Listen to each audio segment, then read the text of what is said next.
Eh ben, bonsoir à tous. Vous êtes sacrément nombreux, ça fait vraiment plaisir. Euh, Bonsoir. voilà, bonsoir. Bon, c'est Mandax. Pour ceux qui ne connaissent pas son visage et le voient pour la première fois, c'est vrai que d'habitude vous le connaissez avec une grande barbe d'à peu près une quarantaine de centimètres et en carton. C'est pas moi. Mais c'est pas vraiment lui, c'est juste une marionnette. Alors voilà, alors l'objectif du live de ce soir, c'était de discuter un petit peu avec Poisson Fécond. Donc, alias Chris, au sujet de sa vidéo sur les NDE, donc Near Death Experience, expérience de mort imminente en français, qu'il a sorti il y a maintenant un mois et un jour, je crois, Tesla. Le absolument, 4 juillet. le 4 juillet, parce qu'il y a certains points qui, sur le plan scientifique, nous ont un petit peu surpris et que dans la démarche de notre émission de Zététique, on avait à cœur de revenir dessus.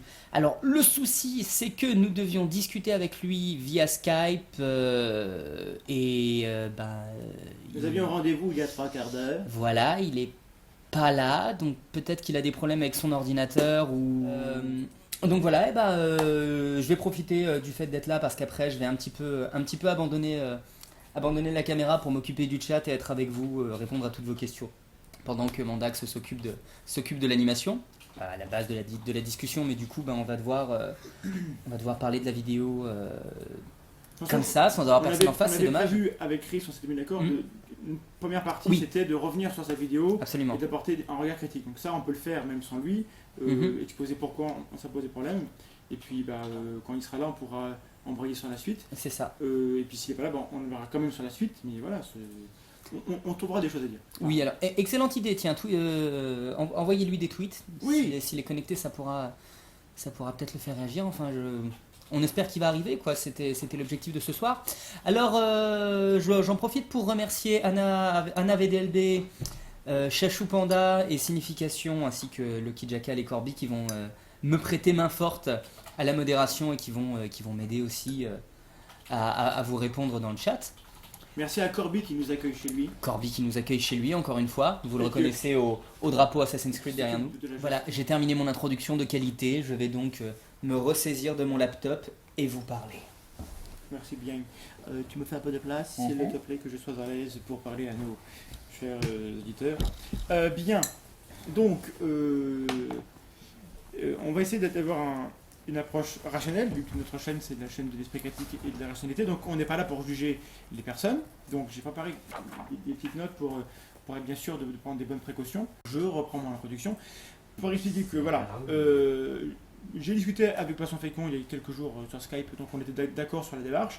Donc c'est pas du tout une attaque en règle du personnage. Voilà, c'était très cordial, encore une fois. C'est une On n'est pas discussion, là voilà. pour attaquer les personnes, ça nous intéresse pas. Lui-même il est abonné à la tronche en bien, donc il aime assez la démarche qu'on a. Donc on lui a proposé de venir parler avec nous parce qu'on n'était pas d'accord.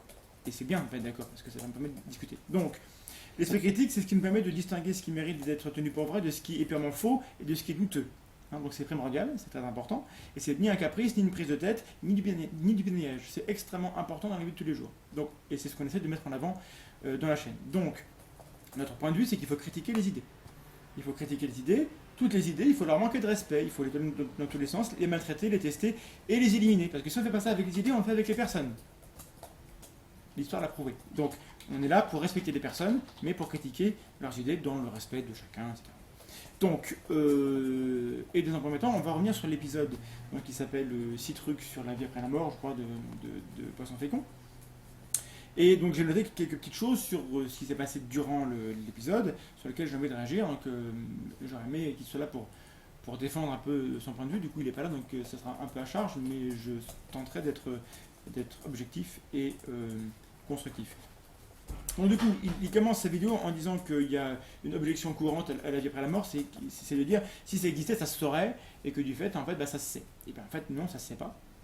Donc en effet, si ça existait, ça se saurait, il y aurait des preuves. C'est-à-dire que lorsque on veut savoir si quelque chose est vrai, un phénomène dans la nature, en général, il y a des publications scientifiques qui sont publiées sur le sujet.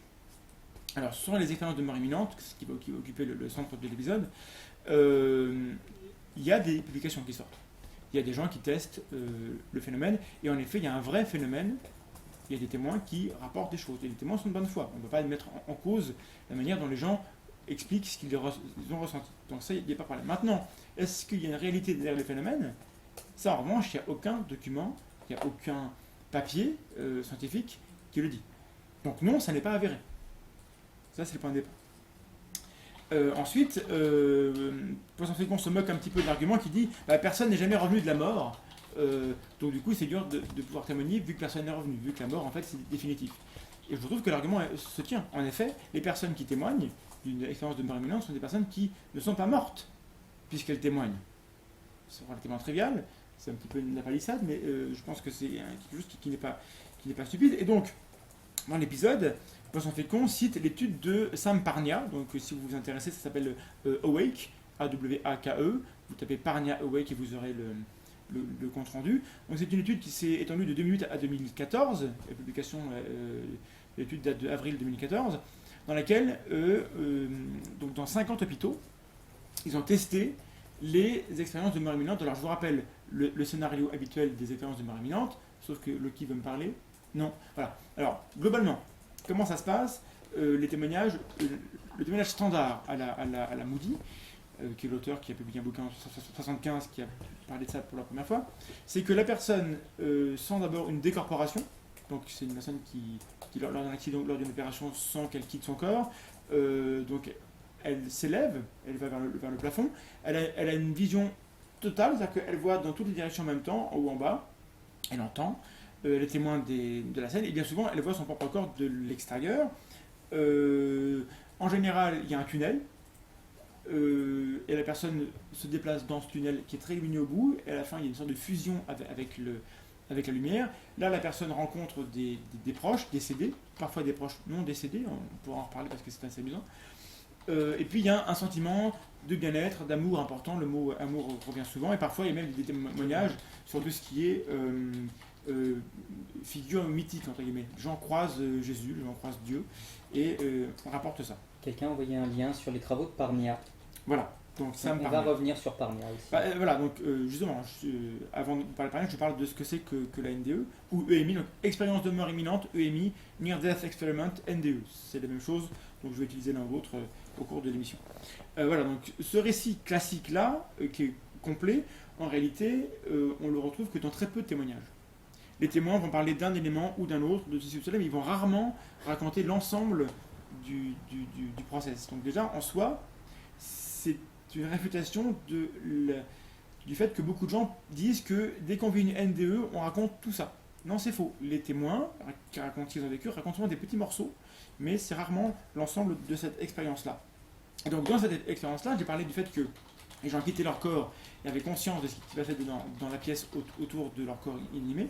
Et donc du coup, puisque ces témoins rapportent les événements qui sont passés autour d'eux et dont ils ne devraient pas être conscients, vu qu'ils sont inconscients et que leur cerveau ne fonctionne pas sur la table d'opération, Sam Parnia et d'autres ont imaginé une expérience qui consiste à placer en hauteur, dans les salles de réveil ou les salles d'opération, des cibles, avec des dessins ou des textes, je ne sais pas ce qu'il y a dessus, le principe était de ne pas savoir, et donc d'aller dans ces 50 hôpitaux et de faire des interviews des personnes qui ont subi un arrêt cardiaque et qui ont été cliniquement mortes pendant quelques secondes ou quelques minutes, pour voir si les témoins rapportent avoir eu une NDE, et surtout si les témoins sont capables de dire « oui, j'ai vu une cible au-dessus de la table d'opération, à tel endroit, et il y avait cette cible ». Parce que, typiquement, si on avait un témoignage avéré par ce processus-là, par ce protocole-là, on aurait une preuve positive du fait qu'en effet, on a dans des conditions contrôlées une personne qui a vécu une NDE et qui a eu accès à une information à laquelle elle ne pouvait pas avoir accès par des moyens naturels normaux. Le résultat de cette expérience qui a duré donc 4 ans et qui a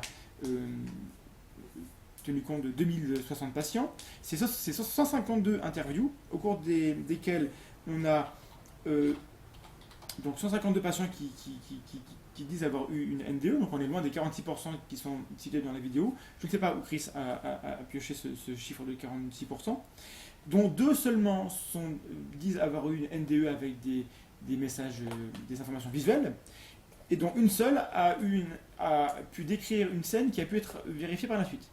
0% de gens ont vu les cibles. Donc l'objectif de cette étude de Parnia est de prouver l'existence de la conscience hors du corps en prouvant que les gens avaient accès à l'information hors de leur corps. C'est un échec, 0%. Malgré tout, les gens continuent de citer Parnia comme s'il avait prouvé quelque chose par rapport à NDE, prouvé une thèse survivaliste. Merci Doc d'appeler Chris, parce qu'en effet, je sais pas ce qui passe. Voilà. Donc, l'étude de Parnia qui est citée comme référence dans l'étude de Chris, en fait, ne dit pas du tout ce que Chris dit qu'elle dit. Enfin, Chris n'est pas le seul. Hein. Il s'est, je pense, inspiré de sites un petit peu pro MDE et un petit peu anti-science, ou en tout cas antisceptiques, sans jeu de mots. Et donc, du coup, je pense qu'il n'a pas eu accès à la véritable lecture de ce que dit vraiment l'étude de Parnia.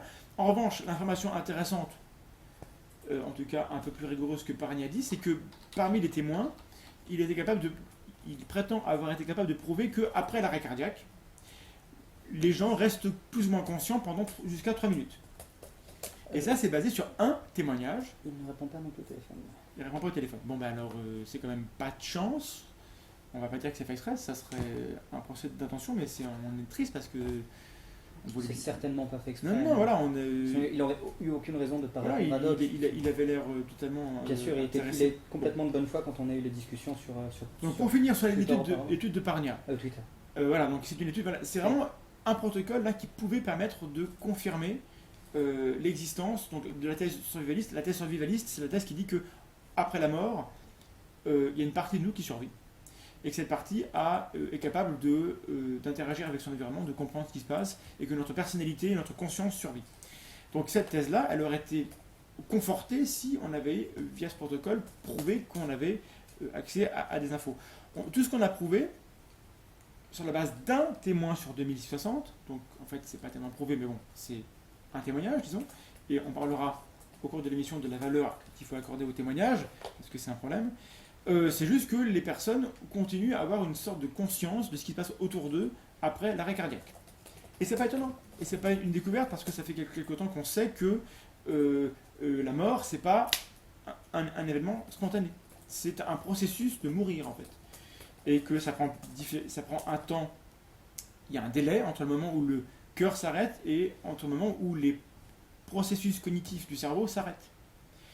Et on a même prouvé, il y a une étude, alors je ne sais plus quel auteur, j'ai mes notes, mais il y aura un article sur le blog La Monasteriste où je vais reprendre tout ça, où je vous donnerai les sources scientifiques, les articles qui ont été faits. On nous parle du docteur Jourdan.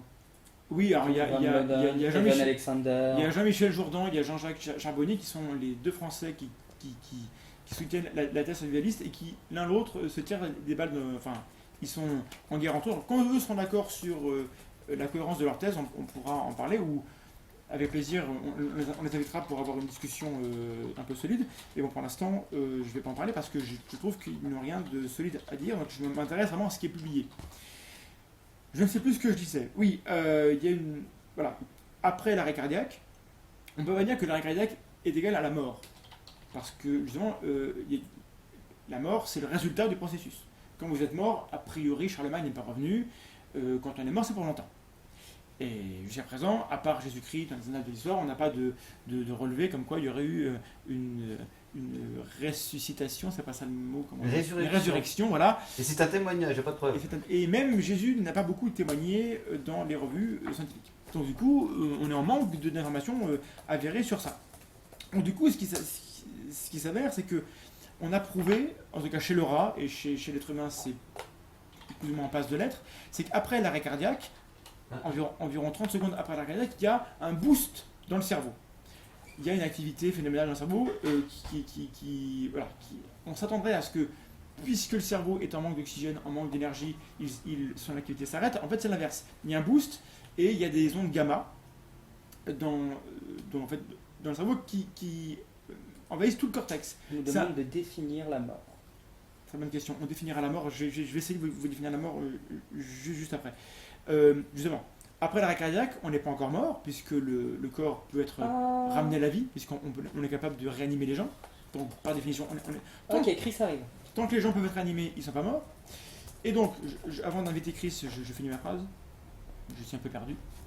Et donc voilà, il y a un boost dans le cerveau et les scientifiques interprètent ça comme le cerveau qui essaie de communiquer avec le cœur. Le cerveau se rend compte qu'il y a un problème avec le cœur et donc il envoie des décharges électriques, il envoie plein de signaux et il envoie des décharges d'endorphines,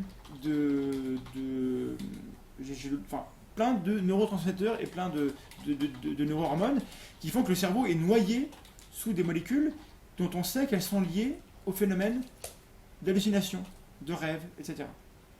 Donc c'est pas étonnant que le cerveau complètement en stress, complètement coupé du corps, soit capable de produire des impressions et des hallucinations. C'est pas du tout étonnant en fait. C'est même plutôt, ce serait étonnant que les gens qui subissent un tel stress ne témoignent jamais de rien de bizarre. C'est pas étonnant. Ok. Voilà, donc ça c'est pour dire voilà, que les neurologues et les biologistes ont des pistes pour expliquer ce qui se passe par rapport à ça. Donc, du coup voilà, la mort, contrairement à ce que dit Chris dans sa vidéo, le cerveau ne s'arrête pas de fonctionner 30 secondes après l'arrêt cardiaque. Le cerveau a un boost au contraire d'activité, et puis évidemment, si le cœur ne redémarre pas, si la circulation n'est pas rétablie, si le cerveau n'est pas oxygéné, fatalement, le cerveau s'arrête. Or, quand le cerveau s'arrête, on n'a jamais pu réanimer quelqu'un dont le cerveau s'était complètement arrêté. Donc, a priori, lorsqu'on est mort, c'est parce que le cerveau arrête de fonctionner. Voilà. Et donc, ça, c'est la thèse matérialiste qui veut que la conscience est bien un produit du cerveau.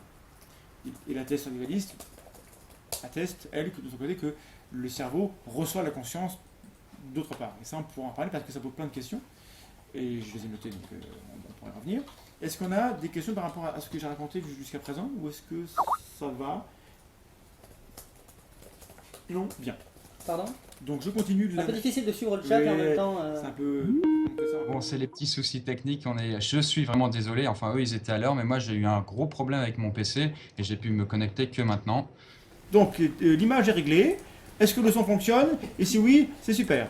Donc, j'ai commencé, Gris, à faire le relevé un peu de ce qui se passait dans l'épisode et à faire ma critique. Alors du coup, tu as raté un peu ce que j'ai dit.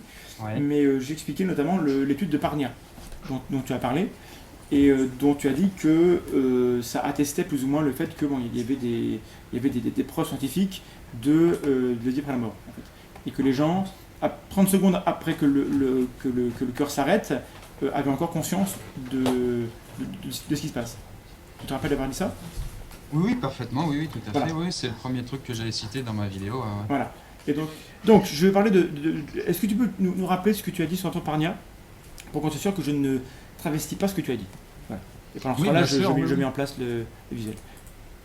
Alors, Parnia avait fait une étude qui y a quelques années. Il a eu un assez large échantillon de personnes. Je sais plus les chiffres en termes, mais en tête, 2000. il me semble, c'était bien 2000, ouais. Et il les avait interrogés pour savoir qu'est-ce qu'ils avaient pu vivre, qu'est-ce qu'ils avaient ressenti durant l'état, le moment où ils étaient censés être morts, c'est-à-dire où ils avaient l'encéphalogramme plat et où il n'y avait plus de battement cardiaque, quoi. Voilà. Et il y avait un pourcentage non négligeable d'entre eux qui avaient ressenti des choses. Très bien. Mais, C'est ce que dit l'étude. mais du coup où est-ce que tu as lu ça? Parce que moi, du coup, je me suis procuré l'étude. En gros, les données, c'est que sur 2060 arrêts cardiaques, Ouais. en fait, il a eu que 152 interviews. Donc je ne comprends pas le différentiel. Et parmi ceux-là, il n'y en a que 2 qui ont déclaré une NDE avec des stimuli visuels. Tu vois? Alors, Donc toi tu parles de 46% et je n'ai pas trouvé la source de ce chiffre.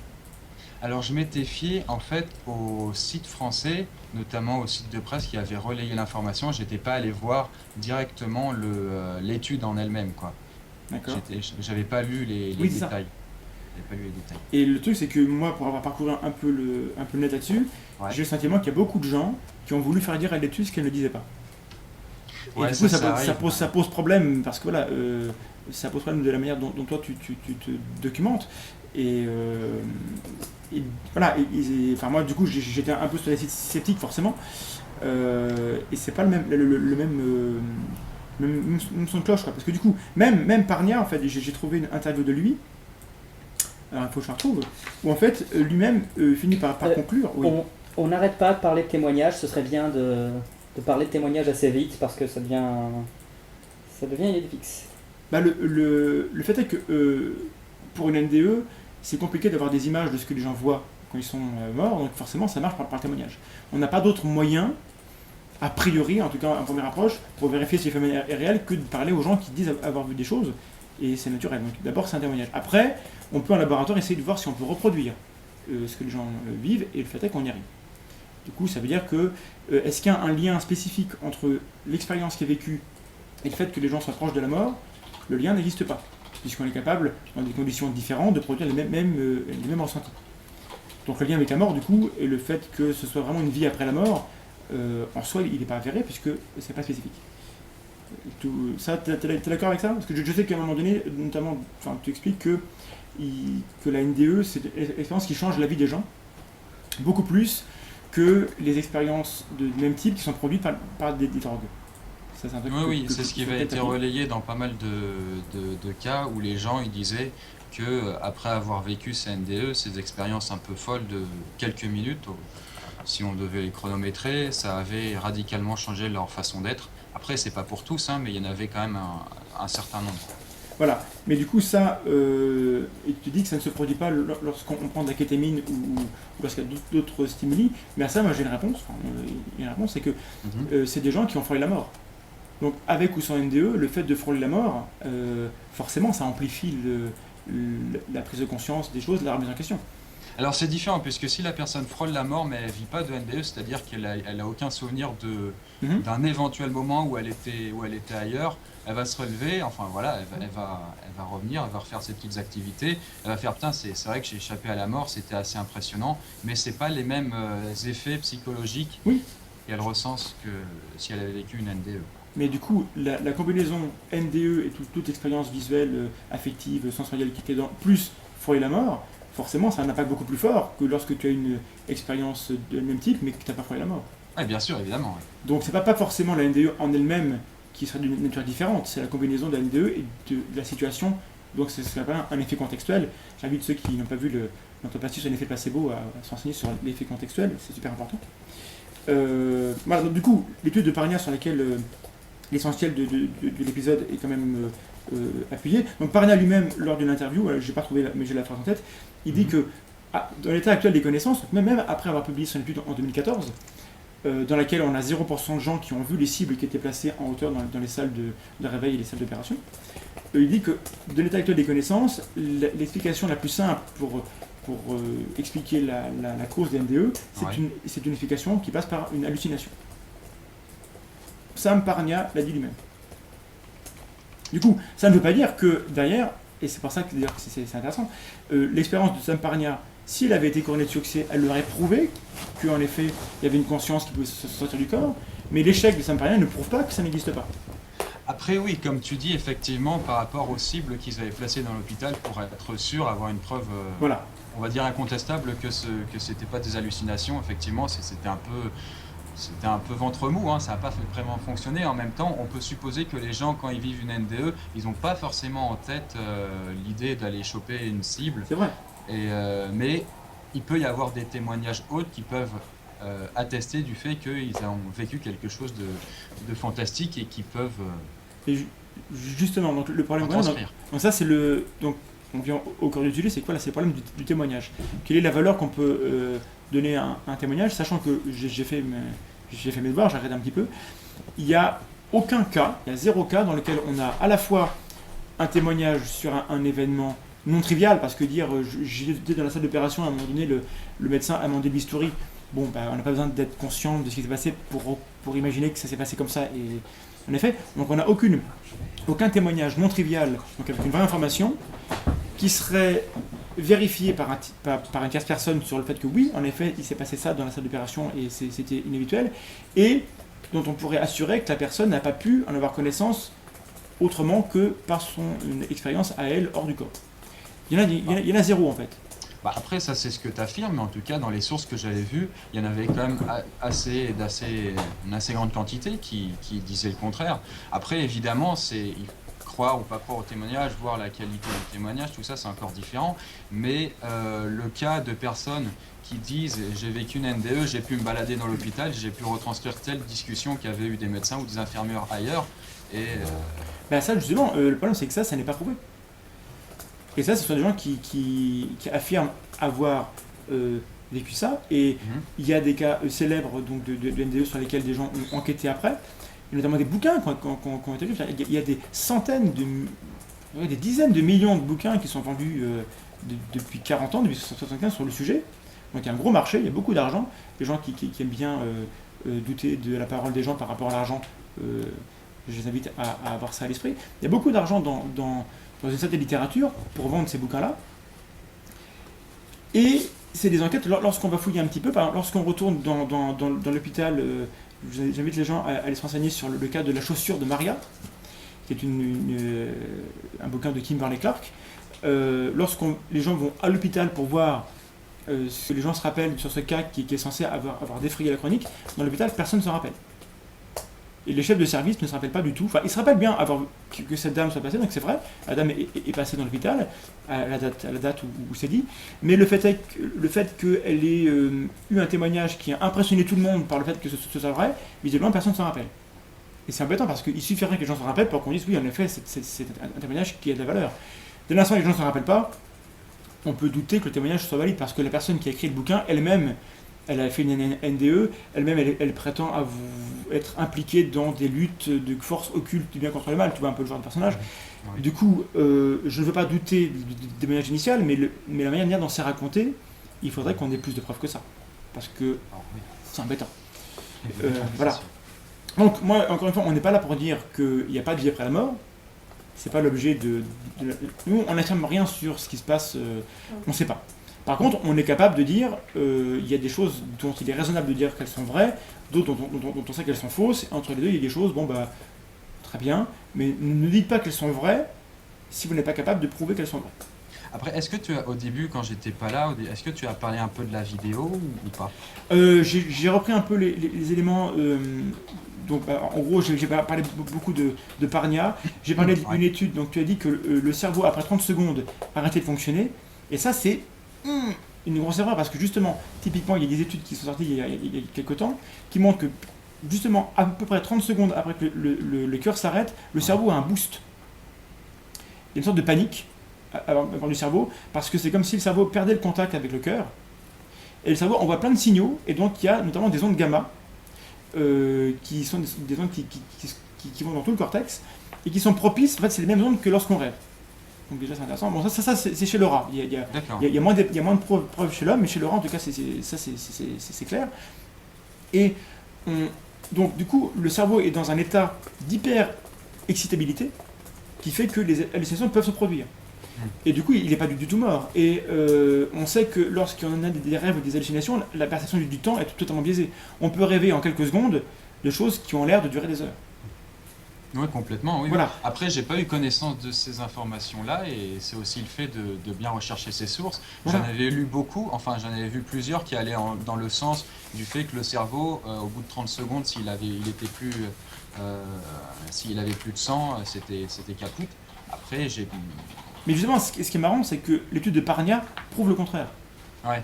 Et l'étude de Parnia montre bien que... Enfin, c'est une étude qui a plein de problèmes méthodiques. Mais au moins, dans les conclusions que Parnia s'est senti autorisé à faire, il montre qu'avec un témoignage sur 2000, donc c'est peu, il a au moins 3 minutes de conscience. Donc la personne, sur des stimuli auditifs, a fait un témoignage, et donc en recoupant ce qui s'est passé dans la salle d'opération, il pense que pendant 3 minutes, après l'arrêt cardiaque, il a été conscient de ce qui se passait.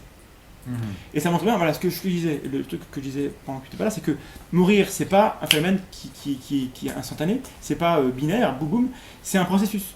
Le cœur s'arrête, le cerveau entre en panique, et puis après, au bout d'un moment, le cerveau finit par arrêter de fonctionner. Et du coup, parce que c'est un processus, si on arrive à intervenir avant que ce soit irréversible, c'est réversible. Du coup, on peut ramener les gens entre guillemets à la vie, enfin, en tout cas à la conscience, mais ça ne veut pas dire qu'ils étaient morts. Ça veut dire qu'ils étaient en train de mourir. Et ça, c'est un truc extrêmement important. Il faut comprendre que mourir, c'est un processus qui se fait sur le temps. Après, évidemment, la mort, c'est encore un phénomène très méconnu, et c'est aussi pour ça que les gens, ça les intéresse, et que parfois, ça manque de rigueur scientifique. Je suis moi-même le premier à le constater sur certaines de mes vidéos, hélas, hein, mais voilà, oui, les faits sont là, quoi. Donc du coup, c'est à peu près tout ce que j'avais dit jusqu'à présent, ce qui fait que voilà, dans l'état actuel de ce qu'on peut voir dans la littérature, il n'y a vraiment aucune preuve positive du fait qu'il y ait des choses réelles derrière les NDE. En revanche, les NDE sont des phénomènes réels. Les gens qui font un témoignage, il n'est pas question de dire qu'elles affabulent, qu'elles mentent ou quoi que ce soit. Ce qu'elles leur rapportent, elles l'ont vécu. Et ça, Ouais, ouais. voilà. Bah, après, pour le fait d'essayer de prouver que les N2 sont réels, c'est-à-dire c'est pas des hallucinations, comme on l'avait dit précédemment, c'est de s'attaquer au témoignage, puisqu'apparemment ça a été pas prouvé, parce que si on écrit un truc au plafond et que les gens ils vont Voilà. pas dire qu'ils l'ont lu, bon bah voilà. Mais s'ils ont quand même été capables de se souvenir de choses durant le moment où ils étaient morts, notamment des conversations dans d'autres endroits de l'hôpital, ça pourrait avérer de la chose. Ça Et pourrait, oui. Le problème qu'on a, c'est que bien souvent, oui, C'est des pareil. problèmes de témoignage, de source, oui, voilà, c'est toujours un petit peu le souci. et puis entre le moment où les personnes vivent cette NDE, le moment où elles se réveillent, et le moment où elles témoignent, bien souvent il y a des heures, des jours, voire des années. Et donc on a rarement l'occasion, parce que bon, il n'y a pas de protocole pour le faire, on a rarement l'occasion d'aller vers les gens au moment où ils se réveillent pour récupérer les infos. Et le fait est qu'on ne va pas aller toquer à la porte de tous les gens qui ont vécu un arrêt cardiaque, vu qu'il n'y en a que 10% qui vivent une NDE. On ne va pas embêter tout le monde.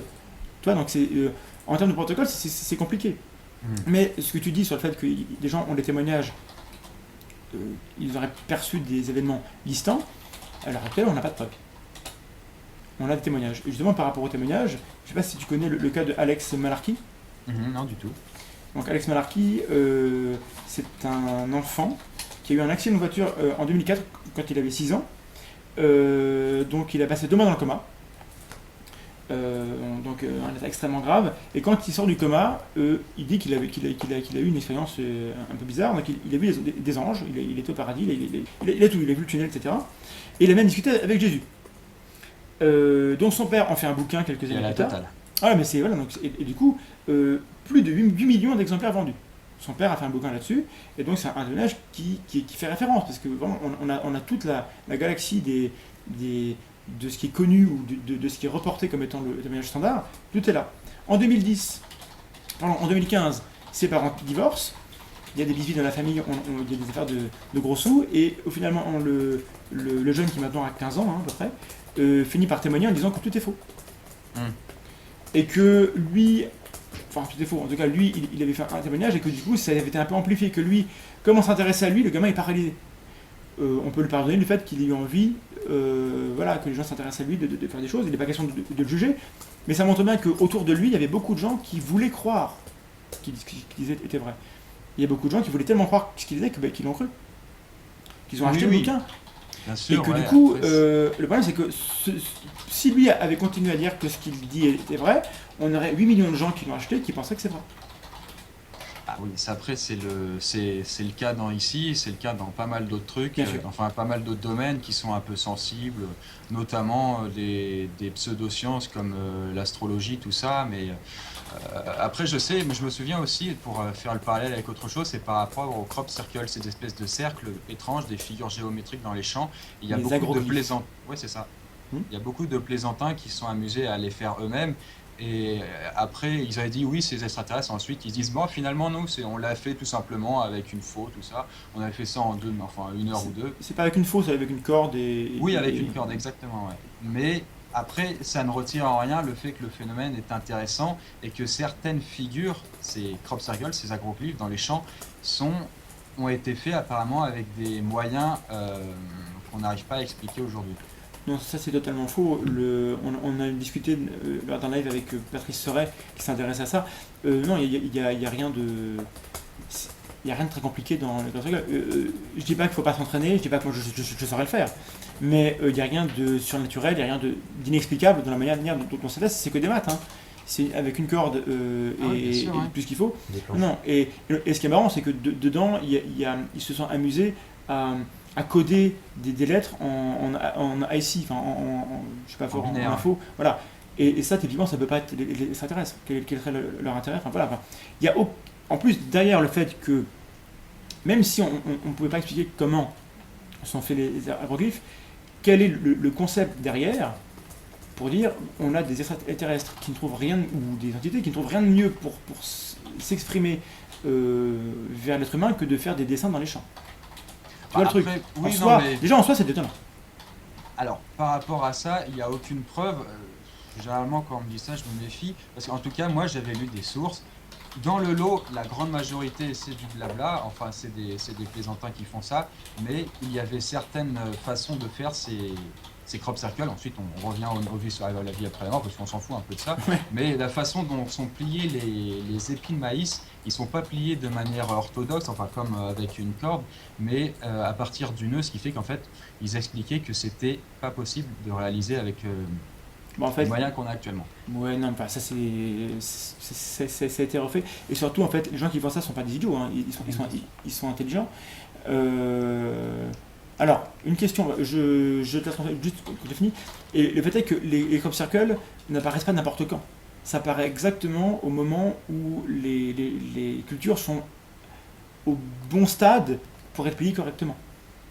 Du coup, quand on fait ça n'importe quand, forcément ça casse, mais là, les personnes qui le font sont des gens intelligents et ils font ça bien. Et à la limite, si c'est une œuvre d'art, et je ne critique pas les crop circles, on peut s'intéresser, c'est génial, il faut juste pas tirer de conclusion. Et je te transmets la question de monsieur Hygiène Mentale qui te demande, par exemple, sur l'épisode sur la NDE, combien de temps passes-tu en recherche documentaire?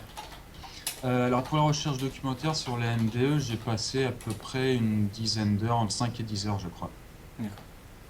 Mais en fait, le problème avec cette vidéo et avec d'autres qui sont un peu, enfin qui essayent d'aborder des termes techniques, des sujets techniques un peu scientifiques, c'est que je passe du temps dessus, mais j'en passe pas suffisamment et surtout, j'ai pas assez de bagages derrière moi pour pouvoir m'assurer que la source est fiable et que je dis pas de bêtises. Et dorénavant, en fait, là, j'ai fait appel à partir des prochaines vidéos, à des spécialistes dans un domaine particulier pour éviter ou pour essayer de maximiser la casse. Non, minimiser D'accord. la casse. Oui, enfin, ça sera un des thèmes de ce soir, c'est comment est-ce que on source correctement, comment on vérifie ce qu'on... On peut pas être expert en tout, et nous-mêmes c'est pareil, on fait des vidéos, on prétend pas tout connaître, hein, et lorsqu'on parle de quelque chose, bah, on a des réseaux pour aller voir les gens, les experts. On a invité, il y a une semaine ici, même un chercheur en sciences cognitives pour parler vraiment de sa recherche à lui. Donc, du coup, il n'y avait pas mieux que lui pour en parler, vu que c'est lui La théorie argumentative du raisonnement. Voilà, donc c'est super intéressant. Et du coup, voilà, on s'assure que on est raccord avec ce que la science dit à l'heure actuelle. Mais du coup, voilà, quand je regarde les sources que tu as données pour cet épisode, alors je vais un peu de chambrer, mais tu vois, 20 minutes, Le Point, après Medscape, qui est plutôt mieux, après tu avais Paris Match, Inexpliqué en débat.com, ça sent pas très bon, Sceptique.qc, ça c'est très bon, ça c'est l'article des sceptiques sur la NDE. C'est pas des gens qui se moquent. Pourquoi j'ai un casque moi C'est pas des gens qui se moquent des NDE, c'est des gens qui réfléchissent à comment est-ce qu'on peut expliquer ça différemment. Et tu avais le IANDS-France qui est le site justement des gens qui s'intéressent au NDE, mais plutôt du côté tenant, croyant entre guillemets. La recherche très bien, et Mondeo, j'ai pas été voir. Voilà, donc il y a dans tes sources, il y a du bon, et puis il y a en même temps des choses citées 20 minutes ou le point.fr. Le point.fr, qui est d'ailleurs dans son article, cite dans le titre, on a prouvé la vie après la mort. En citant Parnia, dont on a vu tout à l'heure que Parnia ne prouve absolument pas du tout ça. Donc, bon, du coup, c'est pas ta faute, c'est la source qui est mauvaise, mais il faut être ça capable pêche un peu, ouais. Ah si, en fait, le casque me sert, je suis bête. Pardon. Bon, je me suis pas encore abattu sur les skyblogs et les trucs comme ça, hein, parce que... Non, d'accord. Mais oui, bon, voilà, mais enfin, à la base, moi, il me semblait que Le Point, tout ça, c'était des journaux, voilà, qui vendaient, mais bon, après, ils n'ont pas forcément une exigence qualité élevée concernant les articles scientifiques, donc effectivement, parfois, ils font quelques petites boutades ou des coquilles un peu grosses, quoi, et voilà. éviter de se ruer dessus, quoi. Alors, je me tourne vers Bled pour voir s'il y a des questions. Non, on nous propose de nous envoyer des sources, alors j'accepte. Les gens veulent envoyer des sources. Donc oui, alors, comme j'ai dit tout à l'heure que moi je vais rédiger un article sur mon blog, la menasteriste, après l'émission, voilà, pour donner un peu les sources de ce que je raconte, parce que les gens ne sont pas obligés de me croire. Voilà, comme ça il y aura une mise au point. Du coup, je t'écoute si tu veux rebondir sur quelque chose, sinon j'ai d'autres thèmes à aborder, mais je t'écoute. Mon cher Chris. Ouais. Oui, bah oui. Oui, alors si, moi j'avais une question. L'histoire du colloque, qui est à la fin de ta vidéo. Donc je résume pour les gens qui n'ont pas forcément vu la vidéo. Donc c'est un colloque sur les NDE, donc les Near Death Experiments, donc les expériences de mort imminente, où les gens parlent en général des témoignages, hein, et de comment on peut essayer de prouver qu'il se passe quelque chose pour de vrai dans ces expériences. Donc c'est plutôt des colloques de gens qui sont survivalistes en articulant. Et donc à un moment donné, il y a un médecin qui se serait levé en colère, qui aurait dit c'est n'importe quoi. Si c'était vrai, les gens témoigneraient, etc. Moi, je suis anesthésiste, j'ai opéré des centaines de gens, j'ai pas vu une seule fois une personne qui est venue me dire qu'elle avait vécu ça. Et dans l'assistance, se serait levée une personne qui a dit docteur, j'ai été un de vos patients, j'ai vécu une NDE, vous êtes la dernière personne à qui j'en aurais parlé. Alors moi, ça me fait penser à plein d'histoires qui circulent sur le net avec Einstein qui serait croyant et qui aurait prouvé que Dieu existe à son prof de physique. Des fois c'est Niels Bohr, enfin ça change. Et ces histoires-là, elles sont jamais sourcées. Donc j'aimerais savoir, parce que du coup, je n'ai pas trouvé la source de cette histoire. Est-ce que tu peux me dire où est-ce que tu l'as trouvé, que j'aille me documenter? Alors oui, par rapport à l'article, c'était pas un article, c'était dans une émission, c'était celle de Stéphane Alix sur Enquête extraordinaire, c'était sur la vie après la mort, c'était dans son émission à lui, et c'était aussi dans une autre qu'on peut trouver sur YouTube, mais en tapant NDE, alors il y a quelques émissions sur YouTube qui circulent sur la NDE, c'est souvent des recueils de témoignages, il me semble que l'émission ça s'appelle Faux départ, enquête sur les EMI NDE. Oui, c'est bien que tu as mis, et ça, pour le coup je ne suis pas allé le voir, parce que c'est une émission donc j'avais pas trop le temps de regarder, donc c'est là-dedans que tu as trouvé cette truc-là, d'accord. Alors oui, ils avaient cité le nom du scientifique en question. Moi, je ne l'ai pas recité dans la vidéo pour éviter d'encombrer. J'évite en général de citer les noms. En tout cas, je ne les dis pas. Parfois, je les cite en texte. Et pour le coup, donc oui, ce scientifique, c'était un médecin. Suite à ça, bon, supposons que c'est vrai, puisqu'on va mettre des guillemets maintenant, mais donc il avait fait une contre-enquête. Il était allé voir les patients qu'il avait ranimés. Et il se trouve qu'il avait à peu près trouvé un tiers d'entre eux avaient vécu quelque chose d'étrange, quoi. Les statistiques générales sont de 5%. Alors oui, ces statistiques à lui étaient plus élevées. Étonnant. Je ne sais pas pourquoi, mais voilà. En tout cas, ça l'avait un petit peu Vas-y, tu peux réagir convaincu du contraire. Je laisse Vlad réagir sur quelque chose. Non, j'ai pas compris.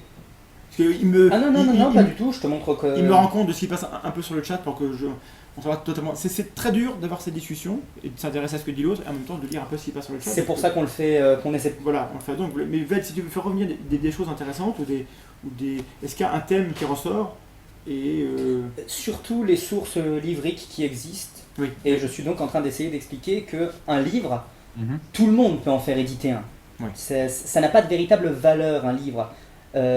Sauf s'il est sourcé, évidemment. Par contre, un article publié dans une revue à comité de lecture, là, c'est quelque chose d'important et très très intéressant parce que pour le coup, la personne qui fait publier cet article-là a vu son article qui a été lu, relu et relu par d'autres spécialistes du domaine.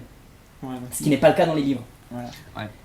Et c'est vrai que oui, c'est la source la meilleure, on va dire, les articles qui ont un comité scientifique, mais en même temps, c'est ceux qui sont le moins abordables d'un point de vue profane, et c'est aussi pour ça que j'évite de m'y frotter, parce qu'en plus, ils sont souvent en anglais, et c'est un jargon un petit peu scientifique, un peu pompeux, et c'est assez fastidieux à lire, mais dans l'idéal, si on voulait vraiment avoir une vidéo nickel, ce serait à partir de ces articles-là qu'il faudrait...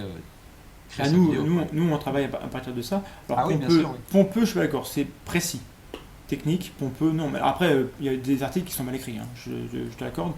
Et puis, il y a des domaines dans lesquels les gens sont plus pompeux que d'autres. Mais de manière générale, à titre personnel et dans la démarche à nous, oui, alors, il y a des articles dans Nature, donc dans Nature, et c'est des articles qui ont tendance à mettre en évidence qu'on a des explications naturalistes aux événements. Et tant que, et ça, moi, la démarche que je veux défendre ici, c'est que, d'une part, il y a différents niveaux de preuves, et qu'en effet, la recherche scientifique, c'est le plus haut, donc, parce que on ne peut pas publier n'importe quoi. Quand c'est publié, et quand c'est répliqué, c'est vrai. Jusqu'à preuve du contraire, mais c'est vrai. Or, jusqu'à présent, on n'a rien qui prouve que la vie vraiment n'existe pas. Ça, je te l'accorde, il n'y a pas de problème. De même qu'on ne peut pas prouver que les licornes roses n'existent pas, de même temps, il y a plein de choses, on ne peut pas prouver qu'une chose n'existe pas, par définition. Et du coup, une expérience comme celle de Parnia, elle n'est intéressante que pour ceux qui veulent prouver que ça existe, ceux qui ne s'intéressent pas à la question s'en foutent, et ceux qui pensent que ça n'existe pas, attendent de voir, tu vois. Bon, je ressens le besoin de préciser, parce que ça revient quand même pas mal dans le chat, que on ne dit pas que les personnes qui affirment qu'ils ont vécu des NDE ou les médecins qui disent que leurs patients ont vécu des NDE, tout ça, sont de mauvaise foi. Très certainement qu'ils sont de bonne foi, oui. On en est convaincus. On n'a aucune raison de penser le contraire, en tout cas. Oui, on n'est pas là pour juger les personnes, hein, encore une fois. Il y a de très bonnes raisons pour lesquelles les gens croient absolument à ce qu'ils ont vu. Et ils ont des raisons.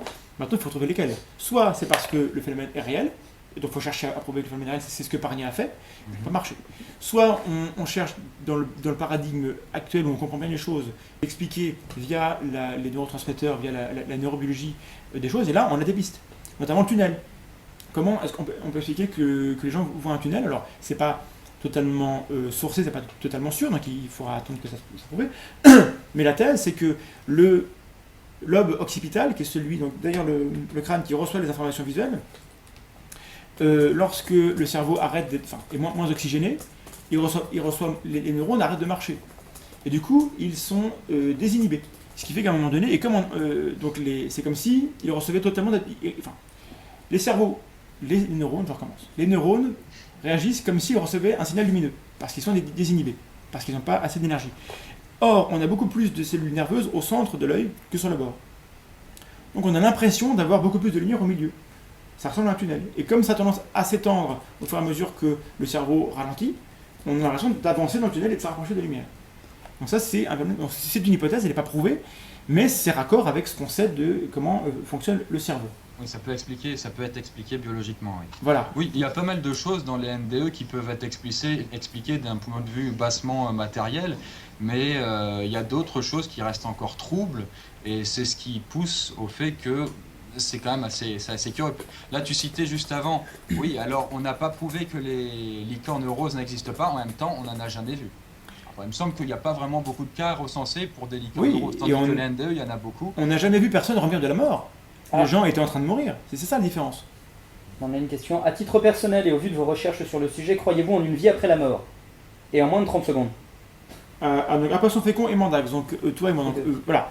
En 30 secondes, quel est ton avis sur la question?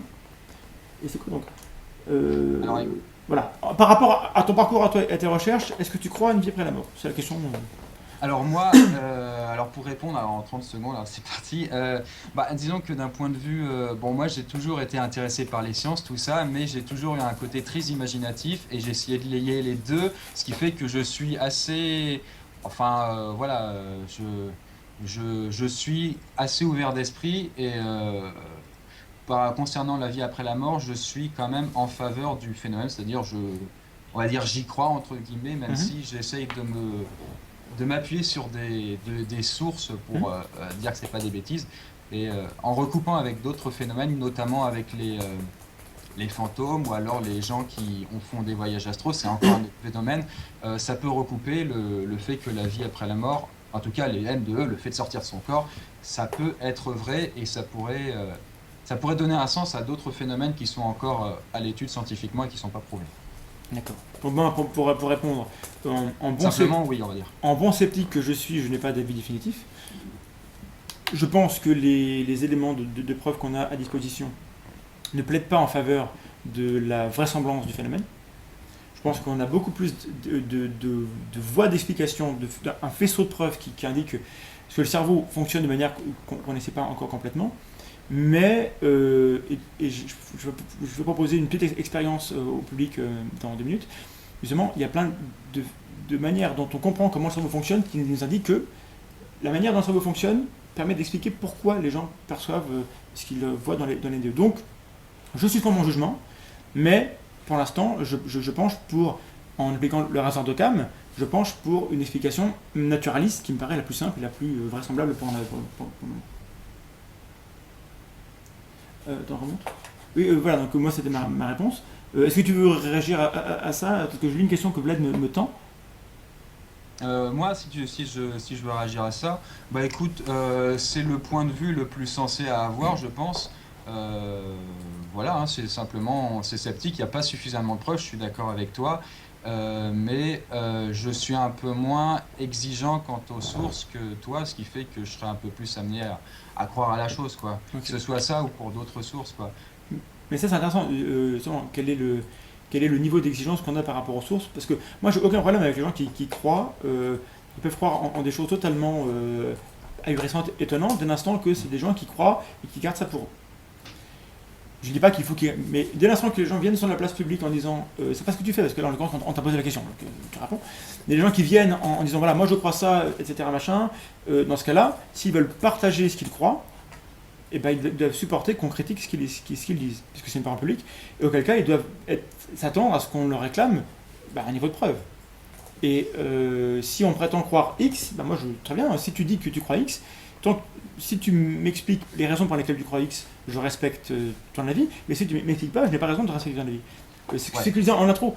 Les idées, on n'a pas à les respecter. Il faut qu'on respecte les gens, et pour respecter les gens, il ne faut pas qu'on respecte les idées. Tu vois, il faut faire la distinction entre les deux. Je sais que beaucoup de gens ont du mal avec ça, et c'est parce que on respecte les gens et pas les idées qu'on t'invite et qu'on peut te respecter. Parce que ce que tu dis, du coup, c'est un peu, ça nous embête.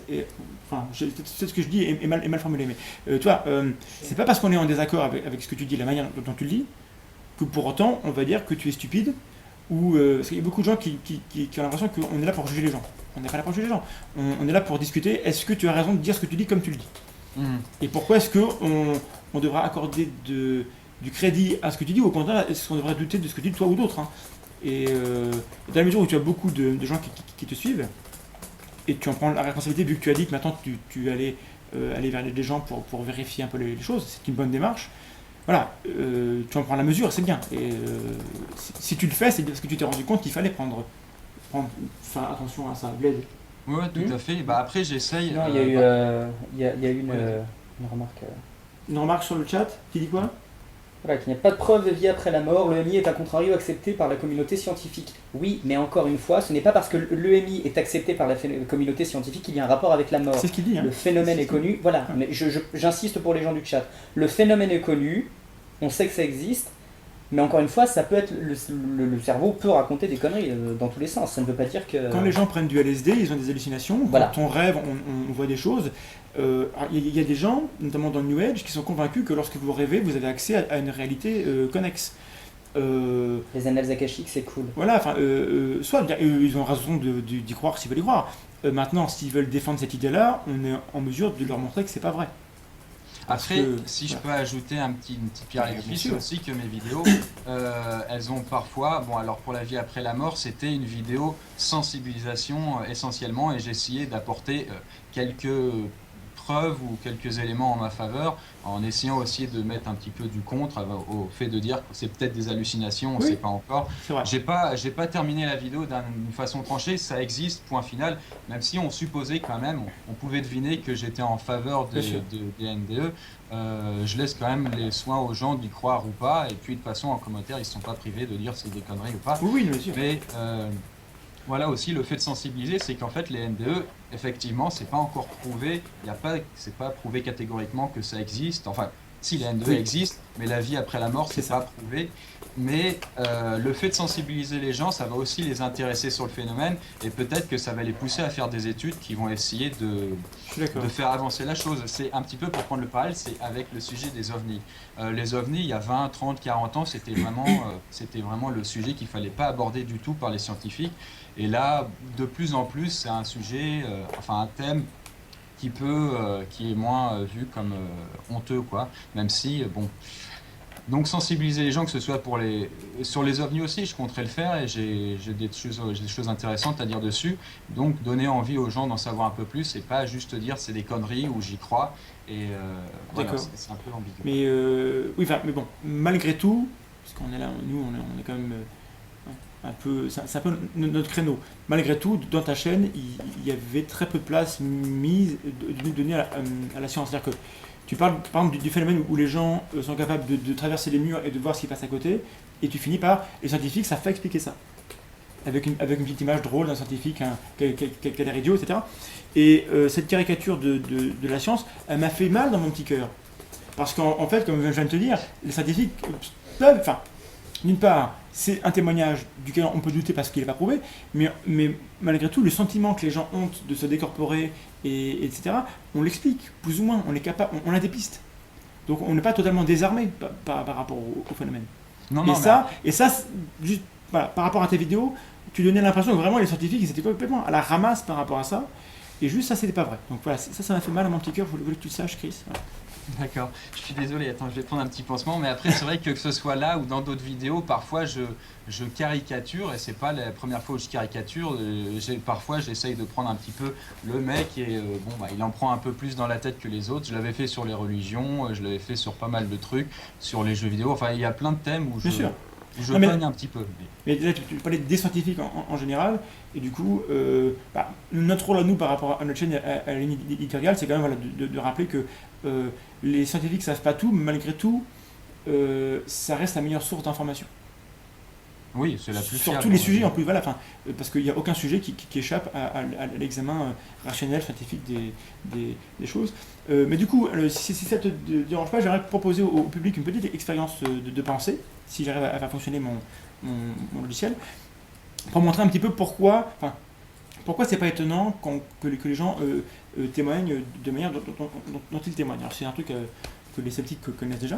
Donc, je vais vous demander de vous concentrer juste 5 secondes, là, de faire un peu le vide dans la tête, et de vous imaginer, vous remontez ce matin, ou ce midi, en fonction de l'heure à laquelle vous vous levez et vous mangez, vous imaginez pendant votre petit déjeuner ou votre déjeuner, vous êtes à table, assis à table, j'aimerais que vous visualisez la chose. Ah, ça y est. Voilà, vous avez... Et essayez d'avoir une image en tête, de fixer, de faire un arrêt sur l'image et de visualiser. Expérience vidéo. Expérience domestique. Et donc, il y a de fortes chances que ce que vous voyez, ça ressemble à ça. Est-ce que vous voyez le live? C'est-à-dire une Ah, vue... quoi En fait, si tu vas sur le live, tu verras l'image. En fait, je t'explique, c'est une vue en 3D où on voit une personne assise à table avec un bol devant elle, etc. Donc, les gens, quand ils s'imaginent ce matin, ne voient pas ce qu'on voit, nous, lorsqu'on y était, à savoir leur bol, leurs deux mains posées sur la table, mais ils se voient hors de leur corps. Et lorsqu'on revoit des choses, lorsqu'on se remémore des événements passés, bien souvent on reconstruit les événements et on revoit depuis un point de vue qui est extérieur à notre corps. Parce que le cerveau, lorsqu'il se rappelle, il reconstruit l'image. En fait, il faut oublier l'idée que le cerveau serait une sorte de magnétoscope qui enregistre le truc et auquel on peut avoir accès comme on veut. Non, le Il y a cerveau... plein de gens qui se plaignent parce qu'ils ont vu en FPS et pas en TPS. Ah, j'étais en vue FPS moi aussi, ouais, en first Ah, person. voilà, FPS, c'est Et- ça. Ah, tu étais en FPS, d'accord. Oui, oui, je voyais Voilà. mon petit bol avec mes Et céréales. ben voilà, donc la plupart des gens se voient TPS. en TPS. Je n'ai absolument aucune espèce de... j'ai pas de culture de jeu. Hein. Et, voilà, et du coup, le fait qu'on ait cette propension, statistiquement tous, beaucoup à faire ça, ça montre bien que voilà, le cerveau reconstruit la scène. Et les gens qui se réveillent après un événement traumatique vont avoir tendance à reconstruire ce qui s'est passé avec ce truc-là. Ah oui, alors, on nous pose la question, est-ce qu'on a fait la différence entre une NDE et une OBE? Alors je précise aux gens en 30 secondes. NDE ou EMI en français, donc c'est Near Death Experiment, donc expérience de mort imminente, c'est lorsque les gens dans un état grave ont des sensations ou des expériences qui ne semblent pas explicables, mais voilà, un peu bizarre. Et une OBE, c'est une out of body experiment, donc une expérience hors du corps, c'est la sortie du corps qui elle se produit pas forcément en lien avec la mort, mais qui peut se produire lorsque par exemple on stimule, et ça c'est genre Olaf Blanc qui l'a montré, lorsqu'on stimule le gyrus angulaire qui est là, à droite, avec une électrode, les gens ont l'impression soit de s'enfoncer dans leur lit, soit de décoller au plafond. Parce que c'est là qu'en fait se fait toute la cohésion de la perception du corps dans l'espace, et c'est ce qu'on appelle ça peut produire une illusion vestibulaire. En fait, c'est comme en avion, on sait que dans certaines conditions, lorsque l'avion fait une certaine figure, le corps ressent une autre trajectoire que celle qui est vraiment faite par l'avion. Donc c'est comme visuellement, on a des illusions visuelles, des illusions sonores, on a des illusions vestibulaires, et typiquement, les gens qui ont une NDE, qui ont l'impression de sortir de leur corps, c'est des gens dont le cerveau ne communique plus bien avec le corps, et donc ils ont une illusion par rapport à comment leur conscience se déplace par rapport à leur corps. Voilà, Alors ça c'est une hypothèse pour l'expliquer. Hein. Oui, Tout voilà, comme, c'est ça. quand on ferme les yeux, on est capable d'imaginer une pomme. C'est pas parce que quand on voit une pomme en vrai qu'on va dire c'est une illusion de mon esprit. Bon, Absolument. Oui, c'est une hypothèse, oui, effectivement. Et il y a aussi un truc avec des seringues en acier, enfin des seringues, des aiguilles en acier qu'on enfonce légèrement dans les tempes, et ça permet de vivre des choses assez intenses pour la personne, mais qui sont totalement illusoires, quoi. Voilà, il y a et dans les gens peuvent aussi prendre de la kétamine, se mettre dans des tanks, dans des sortes de de baignoire toutes fermées dans le noir, etc., qui privent de toute sensation, et ils revivent un peu des événements du même type. Ce qui conforte l'hypothèse que la NDE est le résultat d'un problème de communication entre le cerveau et le corps. Ça ne le prouve pas, mais ça conforte cette hypothèse-là, et donc voilà. Ça peut expliquer comme ça. Donc voilà, donc pour l'expérience que je vous propose, voilà, c'est juste, ça permet d'avoir un angle explicatif sur comment le cerveau peut produire des images qu'on n'a jamais vues. Vous n'avez pas vu la scène sous un angle tiers, c'est pourtant lorsque vous l'imaginez, où il y a des gens qui se rappellent d'événements passés de leur enfance, et ils voient ça depuis l'extérieur. Alors, question à poisson fécond. Question à poisson fécond. Pensez-vous que les dieux et le paradis ont été créés par les hommes?